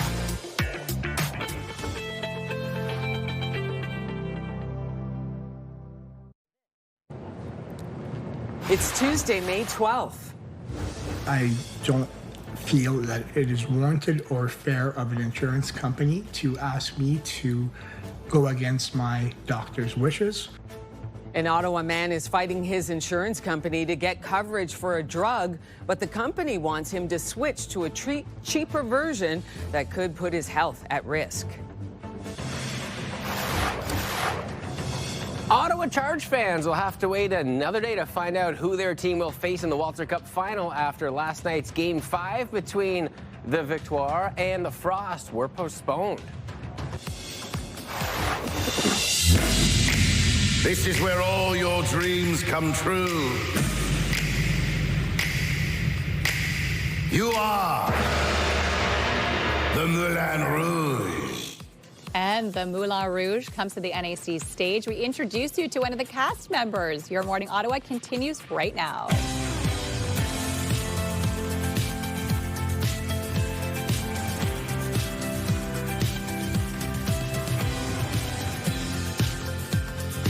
Good morning to you. Just after 8 o'clock. Welcome. I'm Rosie Edda. I'm Will Yellow. And I'm Melissa Lamb. And today might be a little bit cool, but the long weekend forecast is looking fantastic, sunny and warm. Full details in a few minutes. Looking forward to that. We're going to get to today's top stories for you right now. A kidney transplant recipient is speaking out as his insurance company refuses to pay for a brand name drug he's been taking for years. That's because a generic version of the drug is available, but his doctor insists switching is too risky. Shad Zekri has been on Advigraph, the brand name of the drug tacrolimus, since his transplant a few years ago. His doctor says there is a risk of organ rejection with a generic version, but his claim for continued coverage of the brand name has been twice denied. I don't feel that it is warranted or fair of an insurance company to ask me to go against my doctor's wishes, and to also say, if you insist on doing your doctor's wishes, we won't cover it. In a statement, Canada Life says the government's Public Service Healthcare Plan Authority determines what is covered under its plan, and it just administers it. The Treasury Board says reimbursement is limited to 80% of the cost of the generic equivalent, and that it is Canada Life's medical experts who determine eligibility for reimbursement of the brand name drug. Zekri says he is planning on appealing to the Public Service Healthcare Plan Administration Authority. In sports news, Ottawa Charge fans will have to wait an extra day to find out who they will face in the Walter Cup final. Last night's scheduled Game 5 was postponed. The league says that there were concerns about illness and player safety, although the PWHL did not provide information on the specific illness, but did say symptoms are not consistent with the Hantavirus. Game 5 between Minnesota and Montreal will now take place this evening. The Charge are set to host Game 3 of the championship series on Monday, May 18th. All those home playoff games are played at the Canadian Tire Centre. And if it is necessary for a Game 4, that will be Wednesday, May 20th. The lineup for this year's City Folk is here, and the festival is moving to a brand new space.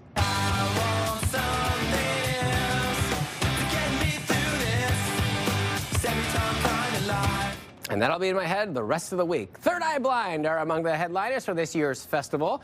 The event this year will be held at the RA Centre as the Great Lawn at Lansdowne is under construction as part of the Lansdowne 2.0 project. Also on the bill for this year's festival, there's Alabama Shakes, Cameron Whitcomb, and classic rocker Alice Cooper. For the full lineup, head over to our website, ctvnewsottawa.ca. Gatineau residents will no longer have to come to Ottawa to shop at IKEA.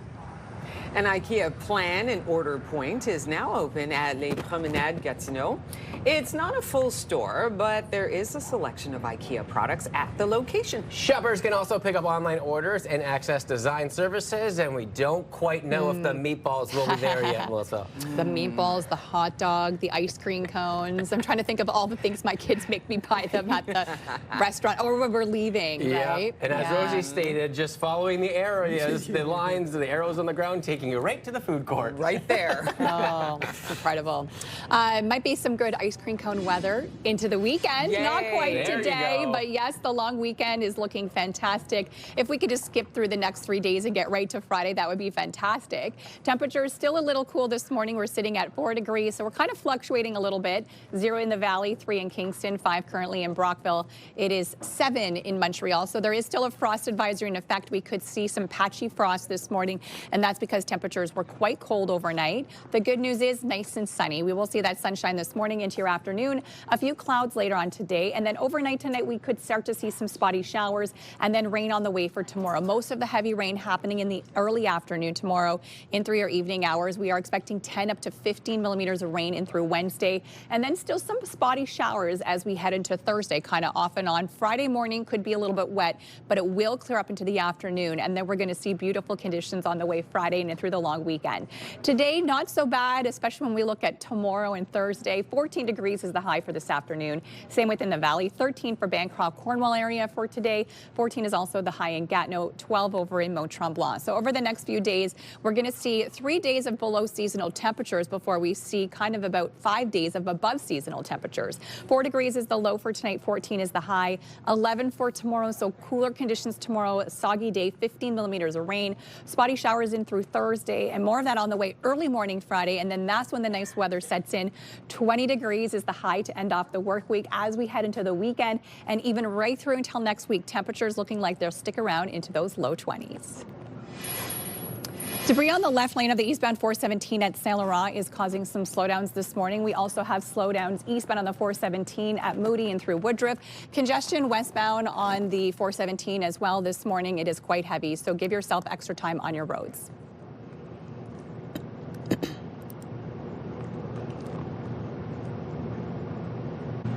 A new survey is shining a light on a little-known health risk facing many women. The survey finds only 2 in 10 Canadians know that menopause and other hormonal changes can increase risk of liver disease. Joining me now is Holly Nyenkamp with Liver Canada to talk about this study even a little bit more. Good morning to you, Holly. Good morning. Thank you for having me. Okay, so Holly, this was a research-based, knowledge-based survey. Talk about the impetus behind even putting on this survey. Yeah, so we really wanted to gain an understanding of Canadians' knowledge between the connection of liver disease, menopause, and hormones. We know that, your liver performs over 500 daily functions essential to life, one of them being regulating the balance of your hormones. Liver disease is on the rise in Canada, and during midlife, women are actually at a higher risk of the disease due to, insulin resistance, their changing hormones, weight distribution changes as well. But despite all this, in menopause conversations, liver health is often not top of mind. Was that surprising to you at all? I mean, only 2 in 10 Canadians recognize the correlation between menopause and liver disease in that survey? So we were kind of anticipating it would be on the lower end of knowledge, just because there are so many Canadians who don't even understand what their liver does and the importance of liver health. So those 2 statistics kind of go hand in hand. What's concerning, though, about that is we know liver disease is often a silent disease. It doesn't have tremendous symptoms until later stages. So, if women aren't equipped with the knowledge, then they don't get early screening. They don't know the questions to ask their healthcare providers. Okay, so women entering that stage of life or in that stage of life, menopause, what should they be aware of? What should they know? Yeah, so we really encourage people to understand what their liver does. So you can do that by going to liver.ca. Also have a general understanding of fatty liver disease, because that is the form of liver disease that risk goes up in midlife. Okay. And they can can look out for the typical signs and symptoms of liver disease if they do exist. So that's things like fatigue, nausea, abdominal pain and swelling.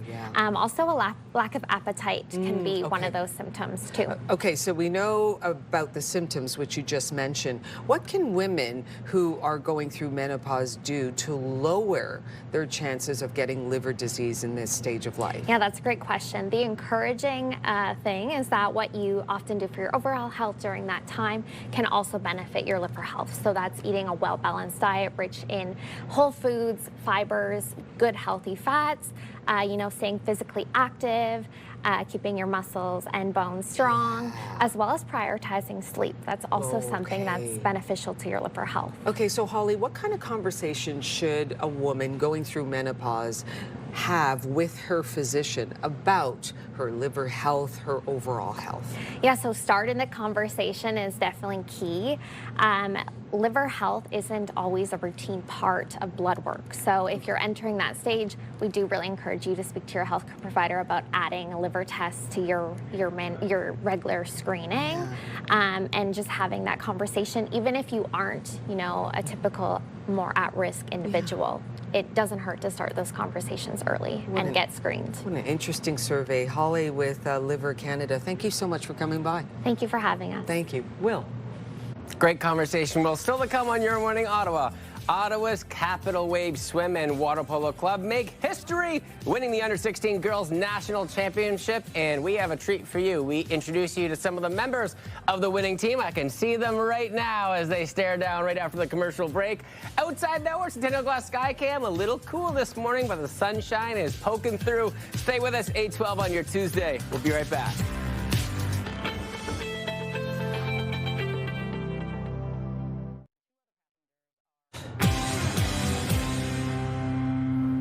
Welcome back, everybody. The Capital Wave Under-16 Girls Water Polo team recently won the national championship, making history as the first Ontario team ever to bring home the title. We got co-captains Naomi Jones and Scowina Howie Miller-Morgan to join us this morning, alongside Canadian Sports Hall of Famer and water polo legend Wanique Horn-Miller. Good morning to all of you. Good morning. Congratulations, first and foremost. What an accomplishment, and you're holding up that beautiful trophy. Tell me about that win. What was that like to experience?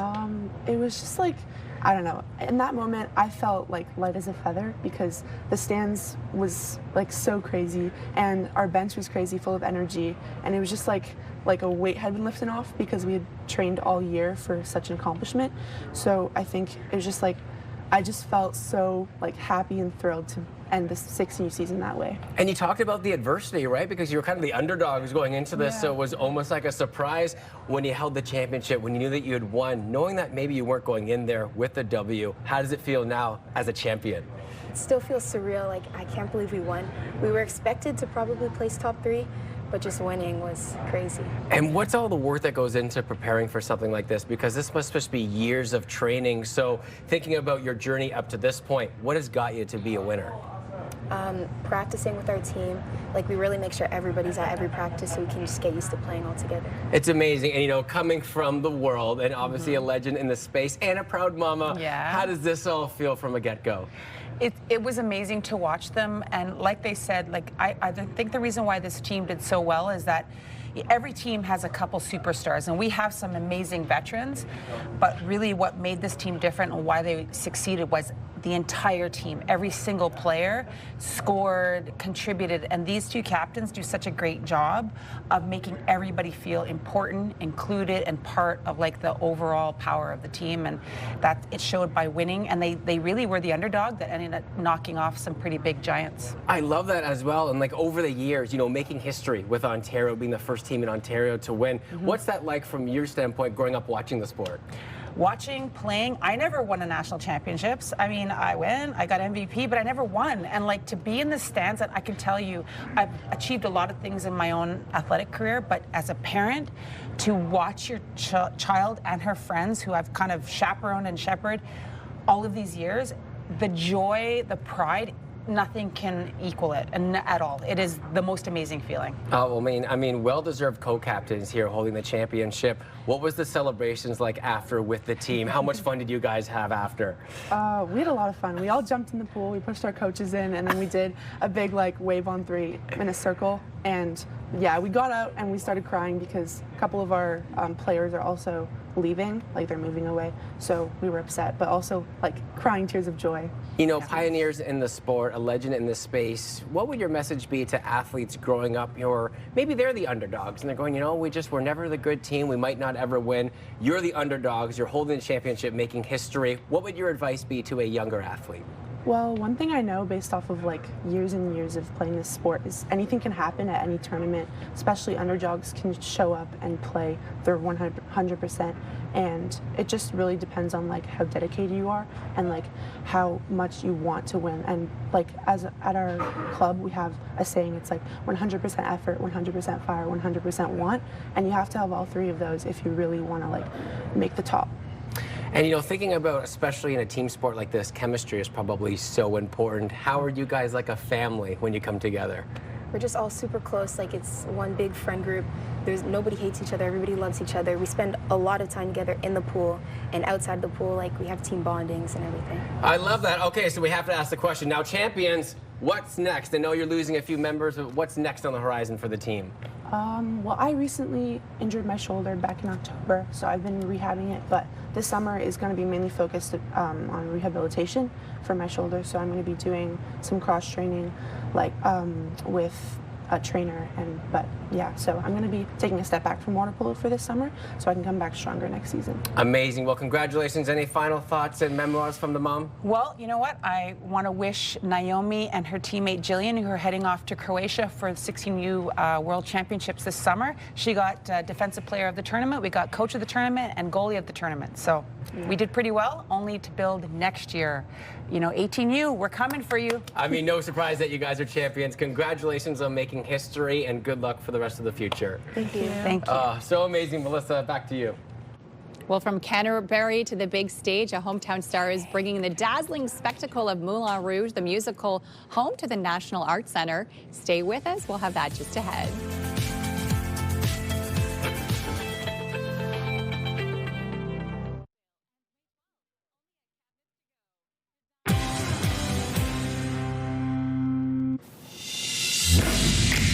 This is where all your dreams come true. You are the Moulin Rouge. We are thrilled to welcome a local talent who is currently dazzling audiences across North America. He plays the iconic artist Toulouse-Lautrec in the spectacular Moulin Rouge, the musical presented by Broadway across Canada. Please welcome, joining us this morning, please welcome Ottawa's own Alex Nicholson. Good morning to you. Hi, good morning. So great to have you here. What's it like to kind of see a little clip on Moulin Rouge and be like, oh my goodness, I'm playing in that? Oh my gosh, it's so surreal. It's surreal to be a part of this production. It's surreal to be bringing it home. Yeah, this whole experience has been so great so far. So you've been on tour with it for a little bit. Tell us about the character that you play. Yeah, so I've been on the tour with Moulin Rouge since March. I'll actually be hitting my 50th show this week in Ottawa, which is very exciting.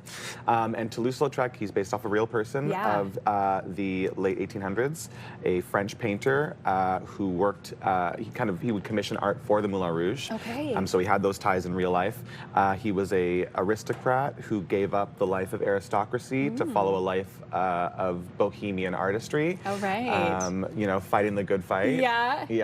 So what's it like to play that character? Oh, it's so cool. He's kind of, for me, he feels like the human anchor in a show that has so much kind of fantastical energy. I love that. And he also has a lot of heart. So I get to play this like heart-based human character that also has a lot of funny moments and stuff. It's a really good balance of joy and kind of pulling at heartstrings. Oh, I love that. Tell us about your upbringing as well here in Ottawa, because you grew up here. Yes, yeah. So I spent the first 18 years of my life here in Ottawa. Born just outside of Westboro, and then moved to Nepean South. I went to Canterbury High School. Shout out Canterbury High School.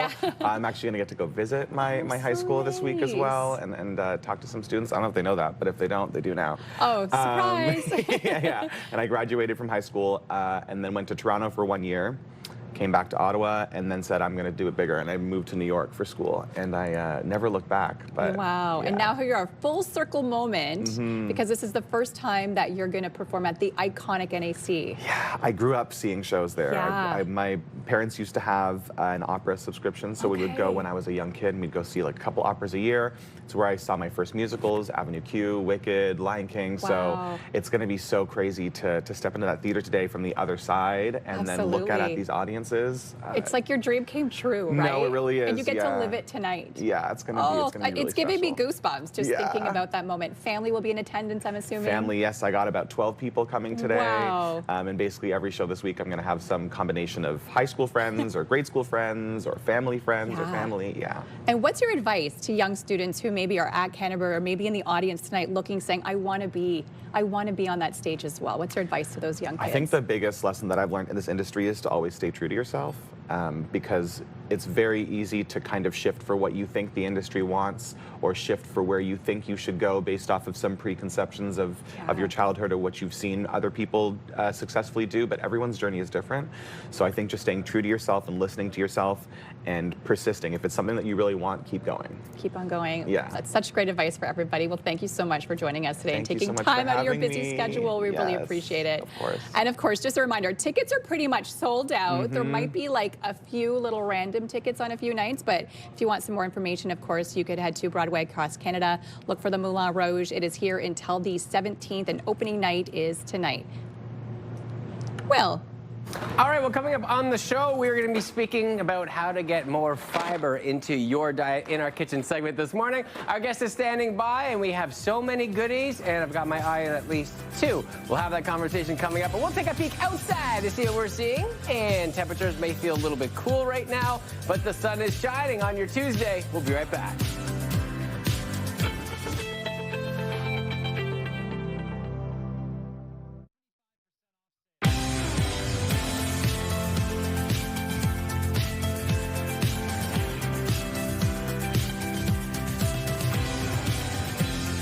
Come on in. It's 8:30. Welcome. I'm Rosie Edna. 30 minutes left. I'm Willa Yellow. And I'm Melissa Lamb. Coming up right after our news headlines and our weather forecast, Rosie's going to be speaking with someone in our kitchen about how to get more fiber in your diet. Yeah, we're going to do that and get some more information, and there's some neat little snacks as well, so it should be pretty fun. But first off, we're going to get to today's top stories. A kidney transplant recipient is speaking out as his insurance company refuses to pay for a brand name drug he's been taking for years. That's because a generic version of the drug is available, but his doctor insists switching is too risky. Shad Zekri has been on Advigraph, the brand name of the drug tacrolimus, since his transplant a few years ago. His doctor says there is a risk of organ rejection with a generic version, but his claim for continued coverage of the brand name has been denied twice. I don't feel that it is warranted or fair of an insurance company to ask me to go against my doctor's wishes and to also say, if you insist on doing your doctor's wishes, we won't cover it. In a statement, Canada Life says the government's Public Service Healthcare Plan Authority determines what is covered under its plan, and it just administers it. The Treasury Board says reimbursement is limited to 80% of the cost of the generic equivalent, and that it is Canada Life's medical experts who determine eligibility for reimbursement of the brand name drug. Zekri says he is planning on appealing to the Public Service Healthcare Plan Administration Authority. In the sports world, Ottawa Charge fans will have to wait an extra day to find out who the team will face in the Walter Cup final. Last night's scheduled Game 5 was postponed. The league says that there were concerns about illness and player safety. The PWHL did not provide information on the specific illness, but did say symptoms are not consistent with Hantavirus. Game 5 between Minnesota and Montreal will now take place tonight. The Charge are set to host Game 3 of the Championship Series on Monday, May 18th, right here at the CTC. And if Game 4 is necessary, that will be on Wednesday, May 20th. The lineup for this year's City Folk is here, and the festival is moving to a brand new venue.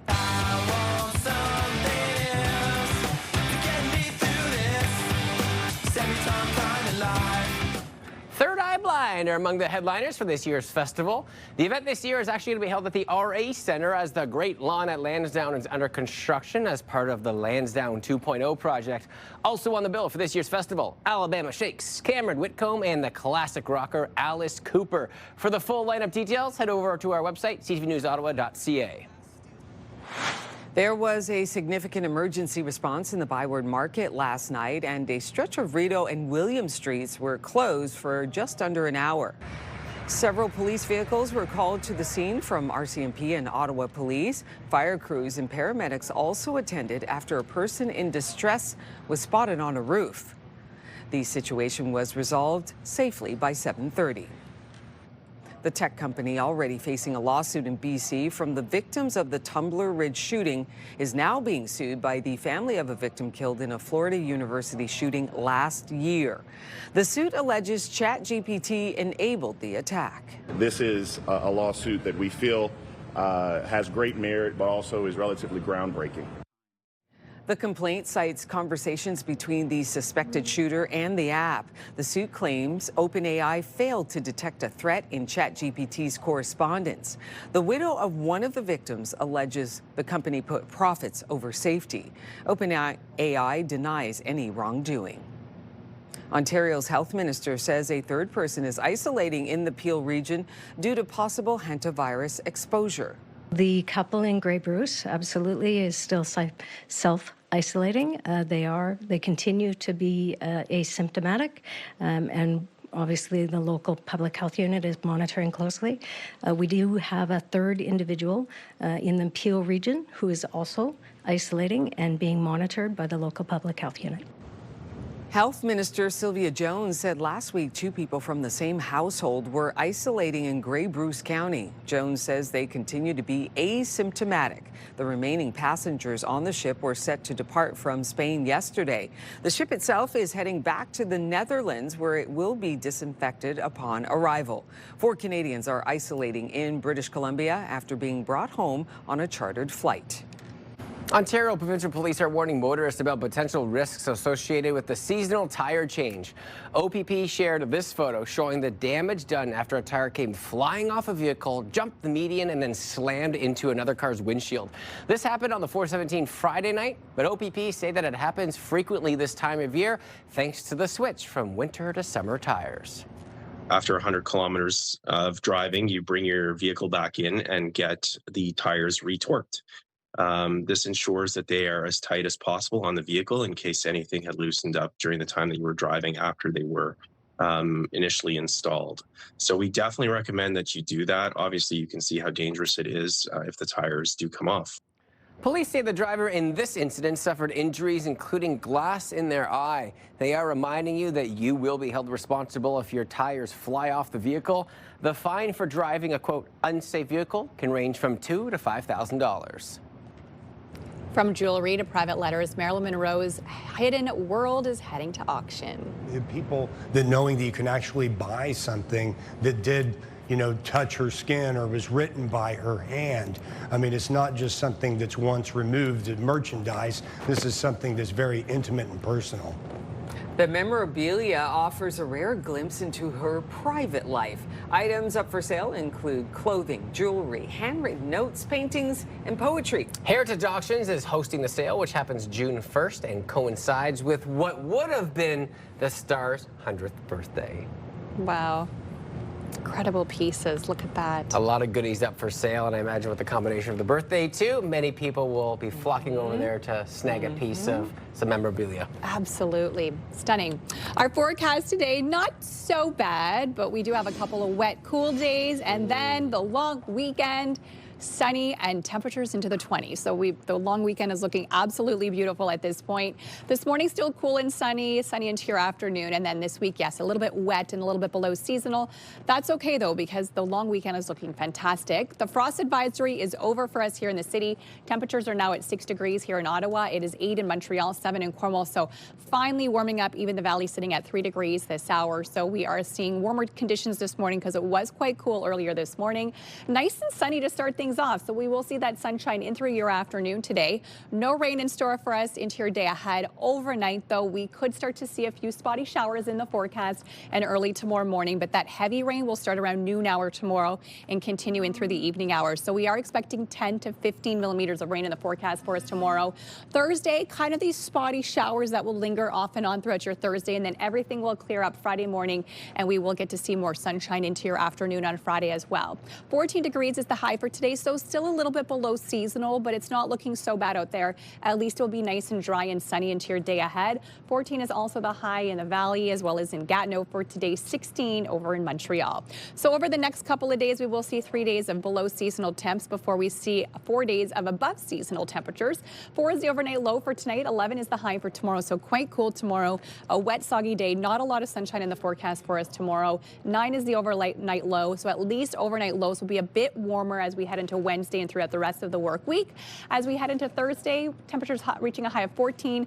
Then finally, temps in those 20s. 20 degrees is the high for Friday. 21 Saturday, Sunday, and in through Monday. We do have a collision westbound on the 174 at Plasterlines this morning. There's another one as well, eastbound 417 off-ramp at Holly Acres. Slowdowns eastbound on the 417 from Moody and through Woodruff, and congestion westbound on the Queensway between Saint Laurent and Nicholas this morning, as well as Parkdale and Greenbank. For those traveling out of town, just a reminder, all lanes in the 401 eastbound are closed between Iroquois and Morrisburg due to a collision. Southbound on the 174, we're seeing build-up 10th Line Road to Montreal Road, and Riverside is slowing down significantly as you approach Bank Street due to construction.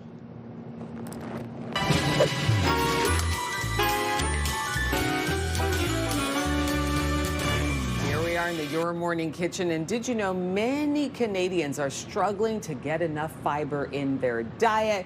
We've got our registered dietitian, Veronica Rouse, here to talk about ways of infusing, adding in, swapping out, getting more fiber in our diet. Good morning to you. Hi, Rosie. Thanks for having me back. It's great to have you on here. So there is a problem getting enough fiber? You bet. Exactly. So Canadians are not eating enough fiber. An adult needs about 25 to 35 grams of fiber per day. Okay. And how much do you think the average adult in Canada is eating? So 25 to 35 is how much we need to have every day of fiber. 25. So maybe 10 grams of fiber? Yeah, exactly. 12 grams. Yeah. So half of the minimum. Yes. So we all have the potential to eat more fiber. It's really good to prevent and manage chronic conditions like diabetes, heart disease, prevent some cancers, helps with weight management. So lots of beneficial reasons to increase the fiber. And fiber is found in plant foods. So we have lots of spring plants here. We have peas and asparagus. But also our legumes are a good source of fiber. Okay.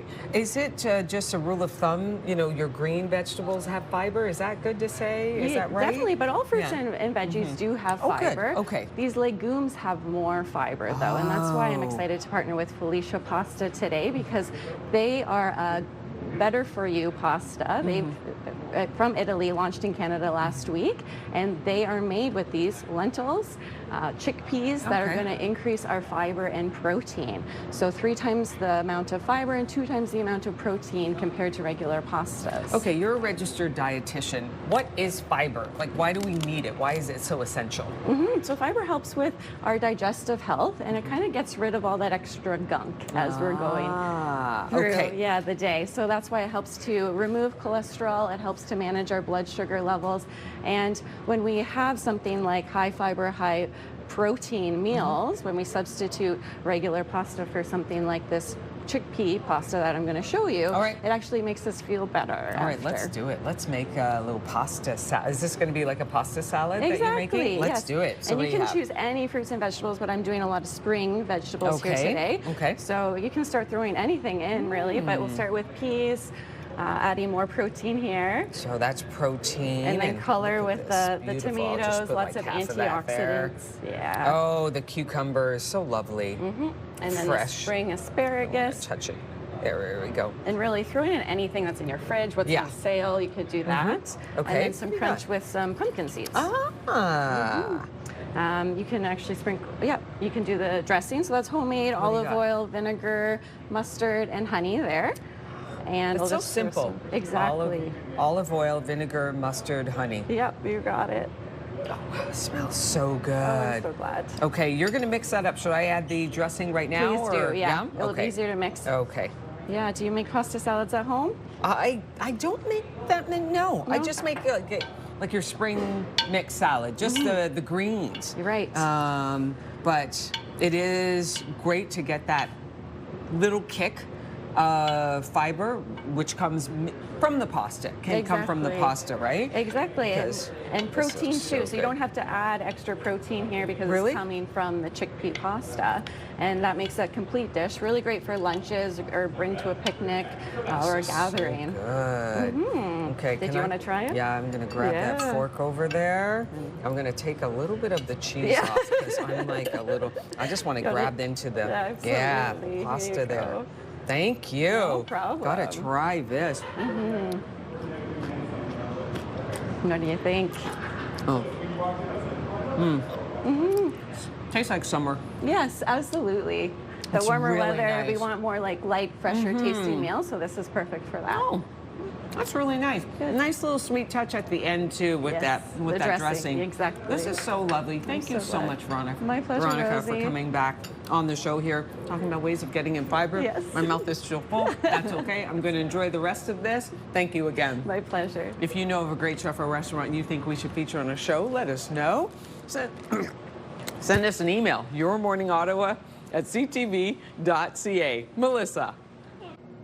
And we do have our winner of our $500 shopping spree. So we want to say a congratulations to Shirley Gurking. You are the winner of our Saint Laurent $500 gift card giveaway. You can explore a wide selection of fashion, beauty, and more with new stores like Sephora and H&M. Saint Laurent Center, your one destination for everything you need, conveniently located off the 417 with ample free parking. Congratulations again. And here's a live look through our Centennial Glass Skycam this morning, getting to see that sunshine to kick off your Tuesday. It will continue to shine into the afternoon. 14 degrees is the high this afternoon, currently sitting at 6 degrees. Good morning, Ottawa. It is 8:44.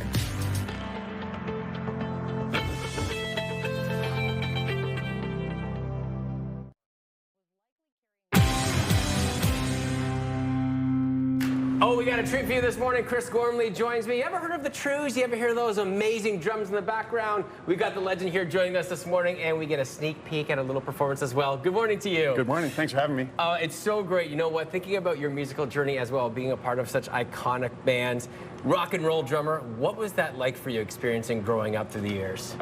It was an awesome experience. I was a drummer for a long time. Slugging it out in my own band, in cover bands, working really hard, and then I got to play in some really great Canadian bands, tour the country, tour the world. It was an awesome experience. And what I love is that now you've taken that experience and you kind of shifted over to inspiring children in music. Tell me a little bit about that journey and what made you decide to do that. Well, I had kids. I had twins, and I was touring a lot, and I decided it was just too much. I didn't want to be away from the family, from my wife, from my kids. So I kind of retired from touring. And right away with the kids, you know, I'm still a musician at heart. It's in my blood. So I started writing songs for the kids, which ended up me volunteering to work at their daycare and do music for the kids, which other daycares in the area caught on. So I'm playing at a bunch of schools, and now I do kids music. I have an album coming out in the fall, and it's just like becoming a thing now. It's so amazing. Before we get to your performance, I just want to ask you, you know, what is it about music that just embodies your soul? Because there's nothing quite like it in this world. How does it speak to you? It's just it's the magic that brings people together, and now getting to play for kids. Like, I come into played in a gymnasium yesterday, 500 kids. I come in, I strum a chord, start singing a song, and the kids' faces just light up, and it's like that's what music's all about. And kids need it, and I just love to bring it to them because it's magic for them. It's magic for me. It's a connection. Sometimes words don't need to be more complicated. Music is magic. And what are you going to perform for us today? It's a song called Good Morning. I play it at all the schools that I play at. It's my main go-to hit. I love that. Okay, from the drums to the wonderful acoustic performances. Chris, take it away, my friend. Thank you. Good morning, welcome to the day. I got you, you got me, everything will be okay. Good morning, wipe those tears away. Show me that smile. This is gonna be a good morning, good morning. Sunshine, baby, in our eyes.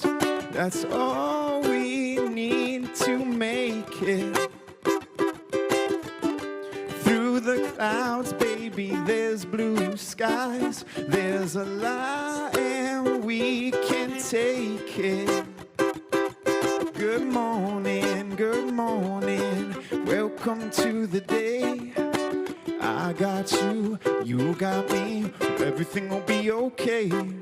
Good morning, good morning. Wipe those tears away.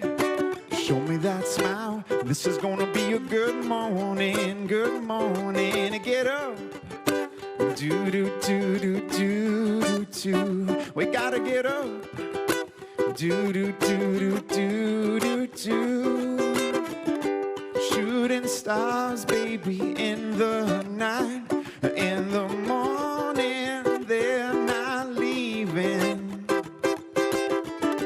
Grab a hold, baby, hang on tight. Let them feel your heartbeat beating. Good morning, good morning. Welcome to the day. I got you, you got me. Everything will be okay. Good morning, good morning. Wipe those tears away.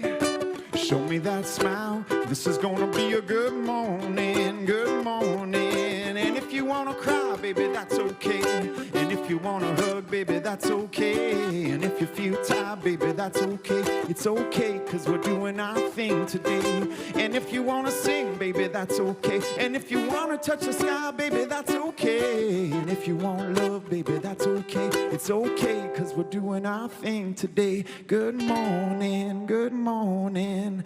Welcome to the day. I got you, you got me. Everything will be okay.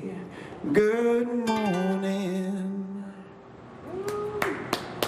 Unreal. You know what? You don't even need the drums anymore, right? I was missing them. I miss the drums. Do you sometimes feel like you just want to hit the beat too? I should just stick to drums. It's easier. Oh, man. Well, congratulations on the success. If people want to listen to your album coming out, how do they see that? Just Chris Gormley Music on YouTube, Instagram, Spotify. Love that. Really appreciate you coming on the show this morning, my friend. Thank you. Unreal. Now our ears are all aesthetically pleased and we can continue with our day. Outside, Little Brisk. We'll be right back to wrap up the show. Stay with us. We'll be right back.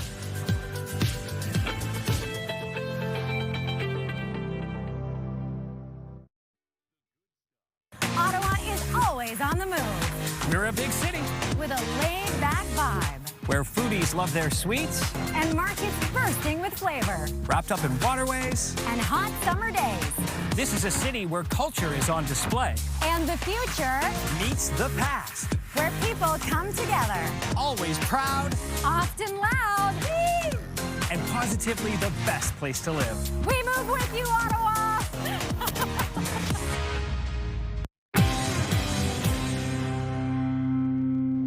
Wake up and win with CTV Your Morning and beancars.ca, and we could pay your bills with a massive $20,000. Just imagine what you can do with an extra 20 grand. The possibilities are endless. So today's code word is expense. Head over to our contest page, ctvottawa.ca, or you can scan that QR code you see right there on your screen. Enter the word expense with your information for your chance to win the Your Morning $20,000 Pay Your Bills contest. Of course, this is brought to you by our friends at beancars.ca in Carleton Place. And we had to move today's interview to tomorrow because the Ottawa Charge don't know who they're going to be facing quite yet for the finals. But that Game 5 will be decided tonight, and then we will tee it up with Steve Lloyd from TSN 1200 to see who the Ottawa Charge will be facing. Looking forward to that.